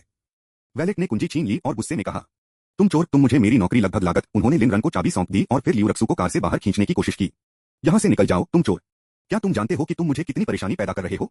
लिन रन ने विचार में गहरी चाबी को पकड़ लिया। क्या मैं अब भी इस हाथ का उपयोग कर सकता हूँ? क्या लियू रक्सू ने कुंजी के साथ कुछ अजीब किया? यदि यह लियू रक्सू है तो वह वास्तव में ऐसा कुछ कर सकती है। जैसा कि वैलेट ने लियू रक्सू को बाहर खींचने की कोशिश की, वह कार के दरवाजे से चिपक गई। झूठ मत बोलो, मैंने पाया। भाई लिन भाग गया, यह मेरे लिए है। यह रक्षु है। लियू रक्सू की आवाज सुनकर वू जिशन भी हैरान था। उन्होंने लिन रान को देखा और कहा, भाई आपको मजबूत रहने के लिए मिला है। लिन ने वू जिशन को एक साइडलॉन नजर में गोली मार दी, यह देखते हुए कि वू जिशन अधिक से अधिक शरारती हो रहा था। वैलेट ने कार से लियू रक्सू को बाहर निकाल दिया और उसे चेहरे पर थप्पड़ मारा, हिस्टेरिकली चिल्लाते हुए, आप बुरी महिला, आपने मेरी कार की चाबी क्यों चुराई? लियू रक्सू ने अविश्वास में वैलेट को देखते हुए उसके चेहरे को कवर किया। आप वास्तव में एक महिला को मारा। मैं आपको मार रहा हूं क्योंकि आप एक चोर हैं। वैलेट ने उसे फिर से थप्पड़ मारा, इस बार उसके सिर को 90 डिग्री घुमाया, सीधे लिन रन का सामना कर रहा था। लिन को देखकर लियू रक्सू की आंखें आंसू के साथ अच्छी तरह से चली गईं। भाई लिन भाग गया, मैंने आपको बहुत याद किया। क्या आपने आज मेरे लिए अनंत प्रेम नहीं खरीदा है? मैं बहुत छुआ था, इसलिए मैंने कार में आपका इंतजार किया। वैलेट स्तब्ध था। उन्होंने लियू रक्सू पर नजर डाली जो केवल अधोवस्त्र पहने हुए थे, फिर लिन रन में और एक तेज सांस ली। क्या मैंने फिर से गड़बड़ कर दी? लिन ने खुद को सोचते हुए कहा, यह दुनिया पूरी तरह से पागल हो गई है। लियू रक्सू धीरे धीरे लिन रन की ओर चला गया, उसकी अभिव्यक्ति शिकायत से भरी। वह पतली पारभासी अधोवस्त्र पहने हुए थी, उसका शरीर मुश्किल से छुपा हुआ था। लिन ने उससे बचने के लिए भाग लिया, पूरी तरह से उसकी स्थिति की अवहेलना की। उन्होंने वैलेट की ओर रुख किया और कहा, वे 2 थप्पड़ अच्छी तरह से योग्य थे। अपने प्रबंधक को ढूंढें और उन्हें बताएं कि वे आपको एक बोनस दें। तब उसने खुद को इशारा किया, उन्हें बताओ, लिन रन ने ऐसा कहा। वैलेट ने डंबली को सिर हिलाया, फिर अचानक उत्साहित हो गया। लिन रैन की स्थिति स्पष्ट रूप से साधारण नहीं थी और यह समझ में आया कि वह प्रबंधक को जानता था। न केवल उन्हें चाबी खोने के लिए दंडित नहीं किया गया, बल्कि उन्हें इस महिला को 2 बार थप्पड़ मारने के लिए बोनस भी मिल सकता है। यह महिला स्पष्ट रूप से उस प्रकार की तरह लग रही थी जो एक आदमी को बहकाने के लिए कुछ भी करेगी। स्रोत वेब नॉवलकॉम, नॉवलोवकॉम द्वारा अपडेट किया गया। अध्याय 31 समाप्त हुआ। अध्याय 49। यह देखते हुए कि युवा गुरु अमीर था, उसने वास्तव में चाबियां चुरा ली थीं, नग्न छीन ली और अपनी कार में लेट गए। ठीक है युवा गुरु, क्या मुझे उसे आपके लिए हरा देना चाहिए? अगर वह पुलिस को फोन करती है तो मैं गिरावट लेता हूं और बाहर निकलने के बाद उसे पिटाई करता रहूंगा। लिन रन ने आश्चर्य में वैलेट को देखा, खुद को यह सोचते हुए कि इस आदमी की कल्पना काफी थी। अहम आज नहीं, आप अब वापस जा सकते हैं। समझ गया, वैलेट कुछ सहयोगियों के साथ खुशी से छोड़ दिया। युवा गुरु ने आज नहीं कहा था, लेकिन उसने कल, एक दिन के बाद या उसके बाद के दिन के बारे में कुछ भी नहीं कहा था। लियू रक्सू ने उसके चेहरे को ढक दिया और कहा, भाई लिन दौड़ गया, अगर मुझे पिटाई करना आपको बेहतर महसूस कराएगा तो आगे बढ़ो। क्या आप मुझे पसंद नहीं करते? आज मैं खुद को आपको दे दूंगा। आपने मेरे लिए अनंत प्रेम खरीदा है और मैं वास्तव में छू गया हूं। लिन रन ने महसूस किया कि एक सर्द है जो अपनी रीढ़ को नीचे ले जाती है, यह महसूस करते हुए कि कुछ बुरा होने वाला है। वह लियू रक्सू के करीब झुक गया, उसकी आंखें हत्या के इरादे से भर गईं और फुसफुसाए, खो जाओ। इसके साथ उन्होंने लियू रक्सू को दूर धकेल दिया, उनके दिल को अपनी प्यारी कार की ओर देखा। जब उसने यात्री सीट पर खारिज किए गए कपड़े के ढेर को देखा तो उसे घृणा की लहर महसूस हुई। क्या वह अब भी इस कार को चला सकता है? कुछ विचार के बाद उन्होंने वू जिशन के लिए कार की चाबी फेंक दी। यह गंदा है, यह अब आपका है। वू जिशन ने चाबी ले ली, स्तब्ध होकर, पूरी तरह से उस स्थिति को भूलकर जो वह था। धन्यवाद, धन्यवाद फोस्टर फादर। इस बीच लिन रन के लिए अनजान छाया में एक अंगरक्षक, जैसे ही वह दृश्य सामने आया था वह भड़क रहा था। बॉडीगार्ड ने लिन का अनुसरण किया था, होटल से नीचे की ओर भाग गया था और जब उसने लियू रक्सू के शब्दों को सुना तो वह पार्किंग में आ गया था। क्या तुम मुझे पसंद नहीं करते हो? आज मैं खुद को तुम्हें दे दूंगा और आपने मेरे लिए शाश्वत प्रेम खरीदा और मैं वास्तव में छू गया हूं। अब लियू रक्सू को देखकर उसके अंडरवियर के अलावा कुछ नहीं पहने उसे अपने दिल में एक ठंड लग रही थी। यह युवा मास्टर किसी न किसी समय के लिए था। कुछ विचार के बाद अंगरक्षक ने लो याओ को सच्चाई से सब कुछ रिपोर्ट करने का फैसला किया। कोई और विकल्प नहीं था। जब यह लिन रैन के मामलों में आया तो वह लापरवाह या झूठ नहीं बोल सकता था क्योंकि उसने अपने जीवन को बहुत अधिक महत्व दिया था। यह उनकी नौकरी का हिस्सा था, न केवल लिन रन की रक्षा करने के लिए बल्कि उनके ठिकाने पर रिपोर्ट करने के लिए भी। बॉडीगार्ड की कॉल प्राप्त करने पर लो याओ स्वाभाविक रूप से एक उन्माद में चले गए और रात भर पुरानी हवेली से वापस चले गए। लिन रक्सू लिन रैन के बर्फीले जानलेवा टकटकी के नीचे आधानग्न और कंपी महसूस किया कि वह अपने वर्तमान राज्य में खुद को अपमानित नहीं कर सकती है। अब वह समझ गई थी कि लिन रैन ने हार को उसके लिए नहीं खरीदा था और उसे अपने नग्न शरीर का फायदा उठाने की कोई इच्छा नहीं थी। वो भाई लिन भाग गया, मैं तुमसे नफरत करता हूं, वह रोया, यात्री सीट से कपड़े पकड़कर भाग गया। वह अब वहां रहने के लिए सहन नहीं कर सकती थी। उसके सभी प्रयासों ने उसे केवल लिन रन से गेट लॉस्ट अर्जित किया था। यह सब इतना हंसी, इतना क्रूरता से वास्तविक था। वह लिन रन के लिए गिर गई थी, लेकिन वह अब उसकी देखभाल नहीं कर रही थी। वू जिशन ने लियू रक्सू को रन रन देखा, अनिश्चित हो कि हंसना या रोना है या नहीं। भाई लिन, मुझे बस एहसास हुआ कि लियू रक्सू कितना बेशर्म है। लिन रन ने एक भौं उठाई। समय आगे बढ़ने के साथ आप और भी बेशर्म लोगों का सामना करेंगे। वू जिशन ने समझौते में सिर हिलाया। आखिरकार आप जितनी देर रहते हैं उतनी ही विचित्र चीजें आप देखेंगे। मुझे लगा कि आज रात के भोज में भोजन नहीं होगा। मैंने आने से पहले रात का खाना नहीं खाया, लेकिन यह सिर्फ शराब और पेस्ट्री बन गया, एक उचित टेबल भी नहीं। क्या ये अमीर लोग इस तरह से जीने से थक नहीं जाते हैं? लिन रन ने आश्चर्य में वू जिशन को देखा। अरे आप जानते हैं कि आप क्या हैं? आप बिल्कुल सही हैं। मुझे अपने आप को केक के कई टुकड़ों के साथ सामान करना था, बस पूर्ण महसूस करने के लिए, और अब मैं एसिड को दफन कर रहा हूं। उन दोनों ने एक हंसी साझा की। अमीरों का जीवन वास्तव में सरल और अनौपचारिक है। मान गया। लिन रन हो गया और वापस होटल की ओर चला गया। वू जिशन ने पूछा, आप क्या कर रहे हैं? क्या आप नहीं जा रहे हैं? लिन रन ने अपना हाथ लहराया। नहीं, लियू रक्सू वहां था। बस इसके बारे में सोचने से मुझे असहज हो जाता है।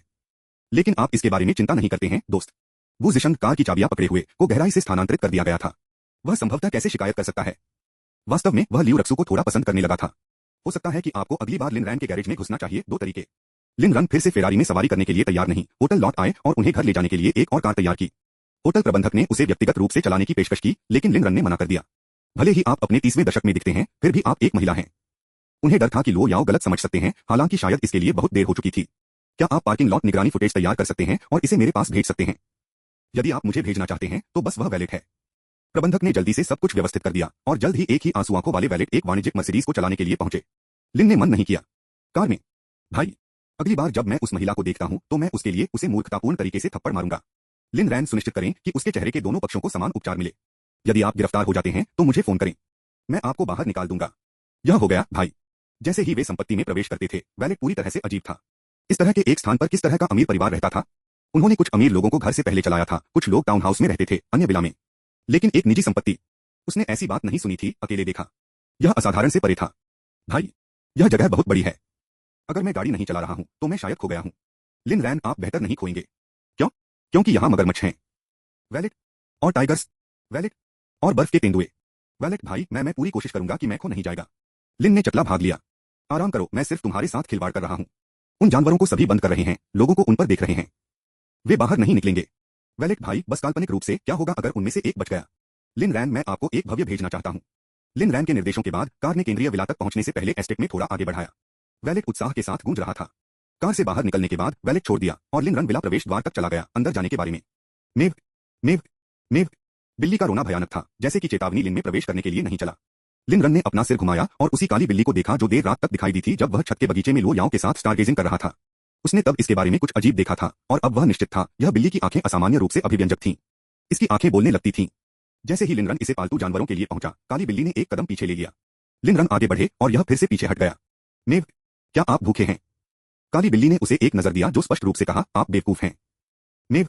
यह फिर मुड़ गया और रात में गायब हो गया। लिन रन वहां खड़ा था, गूंगा। उस बिल्ली ने सिर्फ उसका अपमान किया था, लेकिन उसके पास कोई सबूत नहीं था। अपना सिर हिलाते हुए लिन अपने विचारों पर चकित हो गया और धीरे धीरे विला में चला गया। अंदर चाचा फू बटलर ने उसका अभिवादन किया। युवा मास्टर लिन, कृपया अपने बेडरूम में आराम करें। स्रोत वेब नॉवलकॉम, नॉवलोवकॉम द्वारा अपडेट किया गया। अध्याय 31 समाप्त हुआ। अध्याय 50। लिन रैन, चलो अंदर जाने से पहले कुछ खाएं। मेरे पास आज रात भोज में केक के कुछ टुकड़े थे। अंकल फू ने किसी के लिए देर रात का नाश्ता तैयार करने की व्यवस्था की। लिन ने देखा कि चाचा फू की अभिव्यक्ति थोड़ी दूर लग रही थी, लेकिन उसने इसके बारे में ज्यादा नहीं सोचा था। लिन रन ने ध्यान नहीं दिया कि जैसे ही वह प्रवेश किया, अंकल फू ने चुपचाप बाहर से विला के दरवाजे को बंद कर दिया। कुछ देर रात के स्नैक्स होने के बाद लिन रन ने आखिरकार थोड़ा अधिक आरामदायक महसूस किया और उसके पेट में एसिड कम हो गया। सामग्री महसूस करते हुए वह अपने बेडरूम में वापस चला गया। अनंत प्रेम शीर्षक से हार के साथ लाया। उसने स्नान किया, बिस्तर पर चला गया और अपनी पत्नी के बारे में सोचा। बिस्तर में झूठ बोलते हुए लिन रन ने एक संदेश भेजा, आपकी याद आ रही है। बिना जवाब के लंबे समय तक इंतजार करने के बाद लिन रन ने एक और संदेश भेजा, शुभ रात्रि। फिर भी कोई जवाब नहीं था। लिन रन मदद नहीं कर सकता था, लेकिन अपने विचारों को जंगली चलाने दिया, यह सोचकर कि क्या लो याओ सो गया था या अगर वह अभी भी काम कर रही थी। टॉस और मोड़, वह सो नहीं सका। वह उठ गया और नेकलेस को बाहर निकाला, इसे हर कोण से प्रशंसा करते हुए, यह कल्पना करते हुए कि लो याओ को कितना सुंदर लगेगा। वह सोचता था कि क्या वह थोड़ा बहुत प्यार कर रहा है। मेव। जिस तरह लिन रन लो याओ के हार के बारे में कल्पना कर रहा था, उसी तरह एक बेहोश म्याऊ बाहर से आया था। लिन रन उठा और खिड़की पर चला गया, जहां उसने एक काली बिल्ली को खिड़की पर बैठे देखा, उसे घूरते हुए देखा। बिल्ली की नीली आंखें लिन ने एक पल के लिए चौंक गईं, लेकिन उन्होंने जल्दी से खुद की रचना की और खिड़की से झुककर कांच के माध्यम से बिल्ली को वापस घूरते हुए, छोटा आदमी, क्या आप भूखे हैं? मेव। धिक्कार है। लिन रन अब निश्चित था, यह बिल्ली निश्चित रूप से परेशानी थी। इसकी आंखें उस पर कोसती हुई लग रही थीं। मेव। क्या बकवास है। मेव। यदि आप नहीं छोड़ते हैं तो आप अब एक बिल्ली नहीं होंगे। मेव। एक आखिरी म्याऊ के साथ काली बिल्ली ने छोड़ दिया। लिन रन को पता नहीं था कि कोई बिल्ली क्यों थी या आज क्यों दिखाई देती रही। उन्होंने लो याओ से इसके बारे में पूछने का फैसला किया जब उन्हें मौका मिला, यह संपत्ति से एक बिल्ली होना चाहिए।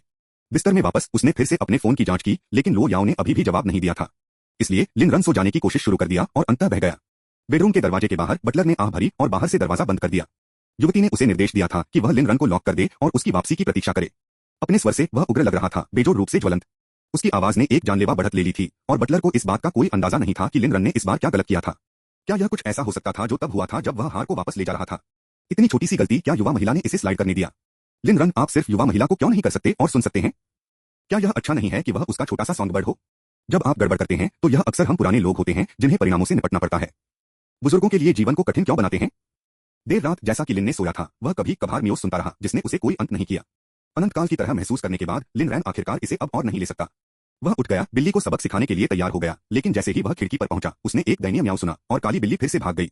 उस समय बेडरूम के दरवाजे को जोर से धमाके। लिन रान चौंका और लो याओ के आकृति को दरवाजे के बाहर मंद प्रकाश से प्रकाशित करते हुए देखने के लिए बदल गया। उसकी उपस्थिति चिलिंग। लो याओ, आप इतनी देर से वापस क्यों हैं? लो याओ ने करीब कदम रखा और जैसे ही लिन रैन की दृष्टि समायोजित की गई, उसने अपनी आंखों में कुछ देखा। जरूर। लिन रन ने महसूस किया कि उसकी रीढ़ की हड्डी में एक ठंडा है। वह नजर, अरे नहीं, याओ याओ मेरी बात सुनो। इससे पहले कि लिन रन खत्म कर पाता, लो याओ ने उस पर झांका। उसके हाथ में एक ठंडा ब्लेड सीधे उसके दिल में था। उसका आंकड़ा उसकी दृष्टि में बड़ा हो गया। थोड़ा जिस तरह खंजर अपने दिल को पियर्स करने वाला था, लो याओ का हाथ लड़खड़ा गया और ब्लेड में बेशक लिन रन के कंधे में डूब गए। आह! लिन ने दर्द में रोया। वह करीब था, वह लगभग मर गया। वह मौत से डरता नहीं था, लेकिन वह मरने से पहले अपनी गड़गड़ाहट का निपटान करना चाहता था। वह लो याओ से नहीं डरता था, लेकिन वह डरता था कि उसके जाने के बाद कोई भी उसे प्यार नहीं करेगा। वह और भी अधिक भयभीत था कि अगर वह मर गया और लो याओ को बाद में एहसास हुआ कि यह सब गलतफहमी है, तो वह तबाह हो जाएगी और मौत में उसका पीछा कर सकती है। तो सारांश में लिन रन मरने से डरता था। याओ याओ, आप, लो याओ ने गर्जना की, तुम मुझसे झूठ क्यों बोलते हो? तुम सिर्फ मेरी तरफ से क्यों नहीं रह सकते और व्यवहार कर सकते हो? लो याओ आंसू में फट गया। उसके बेकाबू, उसे पूरी तरह से हिस्टीरिया द्वारा खाया जा रहा है। वह अब समझ गई थी कि लिन रान की हालिया आज्ञाकारिता सभी एक अधिनियम थी। वह उसके साथ धोखा कर रहा था। उसने उस पर भरोसा करने की कोशिश की थी, इसलिए उसे उसके साथ विश्वासघात क्यों करना पड़ा? गुमराह होने और फिर विश्वासघात करने की भावना दम घुट रही थी। यदि संकल्प की भावना के लिए नहीं, तो लो याओ ने लिन को मार दिया होगा और फिर वहीं, लेकिन अंत में वह खुद को ऐसा करने के लिए नहीं ला सका। वह उस क्षण में अपनी खुद की कमजोरी से नफरत करती थी और वह नफरत करती थी कि लिन ने अपने धोखे के लिए भाग लिया। तुम मुझसे झूठ क्यों बोलते हो? क्यों? क्यों? अगर वह खुद को मारने के लिए खुद को नहीं ला सकती, तो वह उसे हमेशा के लिए उस गिल्ड पिंजरे में फंसती जो उसने उसके लिए बुना था। आ भागा, तुमने अपनी स्वतंत्रता खो दी है। लिन ने दर्द और सांस लेने में कठिनाई के बावजूद एक मुस्कान के लिए मजबूर किया। वह नहीं चाहते थे कि लो याओ किसी भी अपराध को आगे बढ़ाए। याओ याओ, मैं हमेशा अच्छा रहा। लो याओ, आप अभी भी मुझसे झूठ बोलने की हिम्मत करते हैं। अचानक लो याओ के शब्द फंसे हुए थे, क्योंकि उसने देखा था कि लिन ने अपने हाथ में एक हार उठाई। यह आपके लिए है, आप थक गए हैं, आराम करें, थोड़ा आराम करें। लो याओ जमे हुए थे, 2 कदम पीछे ले गए। उसने हार के केंद्र में सुंदर नीलम को देखा और धीरे धीरे इसे लेने के लिए बाहर पहुंची। हार को लिन रन के खून के साथ दाग दिया गया था, लेकिन नीलम की गर्मी ने उसे याद दिलाया कि वह उसे अपने हाथ में कसकर पकड़ रहा होगा। उसने तुरंत इसे अनंत प्रेम हार के रूप में पहचान लिया, जिसे उसने एक फैशन पत्रिका में देखा था। वह एक बार दिन का सपना देखती थी कि लिन रन उसे ऐसा हार देगा। लेकिन क्या यह हार यू रक्सू के लिए नहीं था? यह हो सकता है। लो याओ ने एक संभावना के बारे में सोचा। अगर ऐसा होता तो फिर उसके बारे में क्या? लिन रन ने लो याओ को अपना फोन रखा। यह है सच्चाई आप चाहते थे। यह कहने के बाद लिन ने फर्श पर गिर गया, भारी सांस लेते हुए। वह जानता था कि लो याओ को गलत समझा जाना चाहिए। जाने से पहले उन्होंने विशेष रूप से प्रवेश द्वार से निगरानी फुटेज के लिए होटल से पूछा था। यह करीब था, इस तरह की गलतफहमी से बचने के लिए उसे भविष्य में अधिक सावधान रहना होगा। वे वास्तव में उसे अपना जीवन खर्च कर सकते थे। लो याओ ने फोन लिया और निगरानी फुटेज के संपादित क्लिप देखे। उसने देखा कि लिन जियान ने वैलेट की चाबियों को चुरा लिया, लियू रक्सू अपने दम पर कार में हो रहा था और लिन रैन के कार्यों को। वह यह भी समझती थी कि बॉडीगार्ड ने घटना को गलत तरीके से क्यों बताया था। तो यह वास्तव में सिर्फ एक संयोग था। लो याओ ने अपने दिल में दर्द महसूस किया। उसने अपनी छाती को जकड़ लिया, ऐसा लग रहा था जैसे कि सांस लेना भी गलत था। उसने एक और गलती की थी। उसकी उंगलियों ने धीरे से लिन रान के घाव को छू लिया। दर्द हो रहा है क्या? लिन ने सिर हिलाया। यह दर्द होता है, लेकिन आपको इस तरह से देखकर मेरे दिल को और भी अधिक दर्द होता है। स्रोत वेबनॉवल.com, नॉवलोव.com द्वारा अपडेट किया गया। अध्याय 31 समाप्त हुआ। यह अध्याय यहीं समाप्त होता है। इस कहानी का अगला भाग जल्द ही हमारे चैनल पर आएगा। अगर आप हमारी कहानियों को पसंद करते हैं तो द म्यूजिक वर्ल्ड को सब्सक्राइब करना न भूलें ताकि आप अगले भाग को मिस न करें। सुनने के लिए आपका बहुत बहुत धन्यवाद।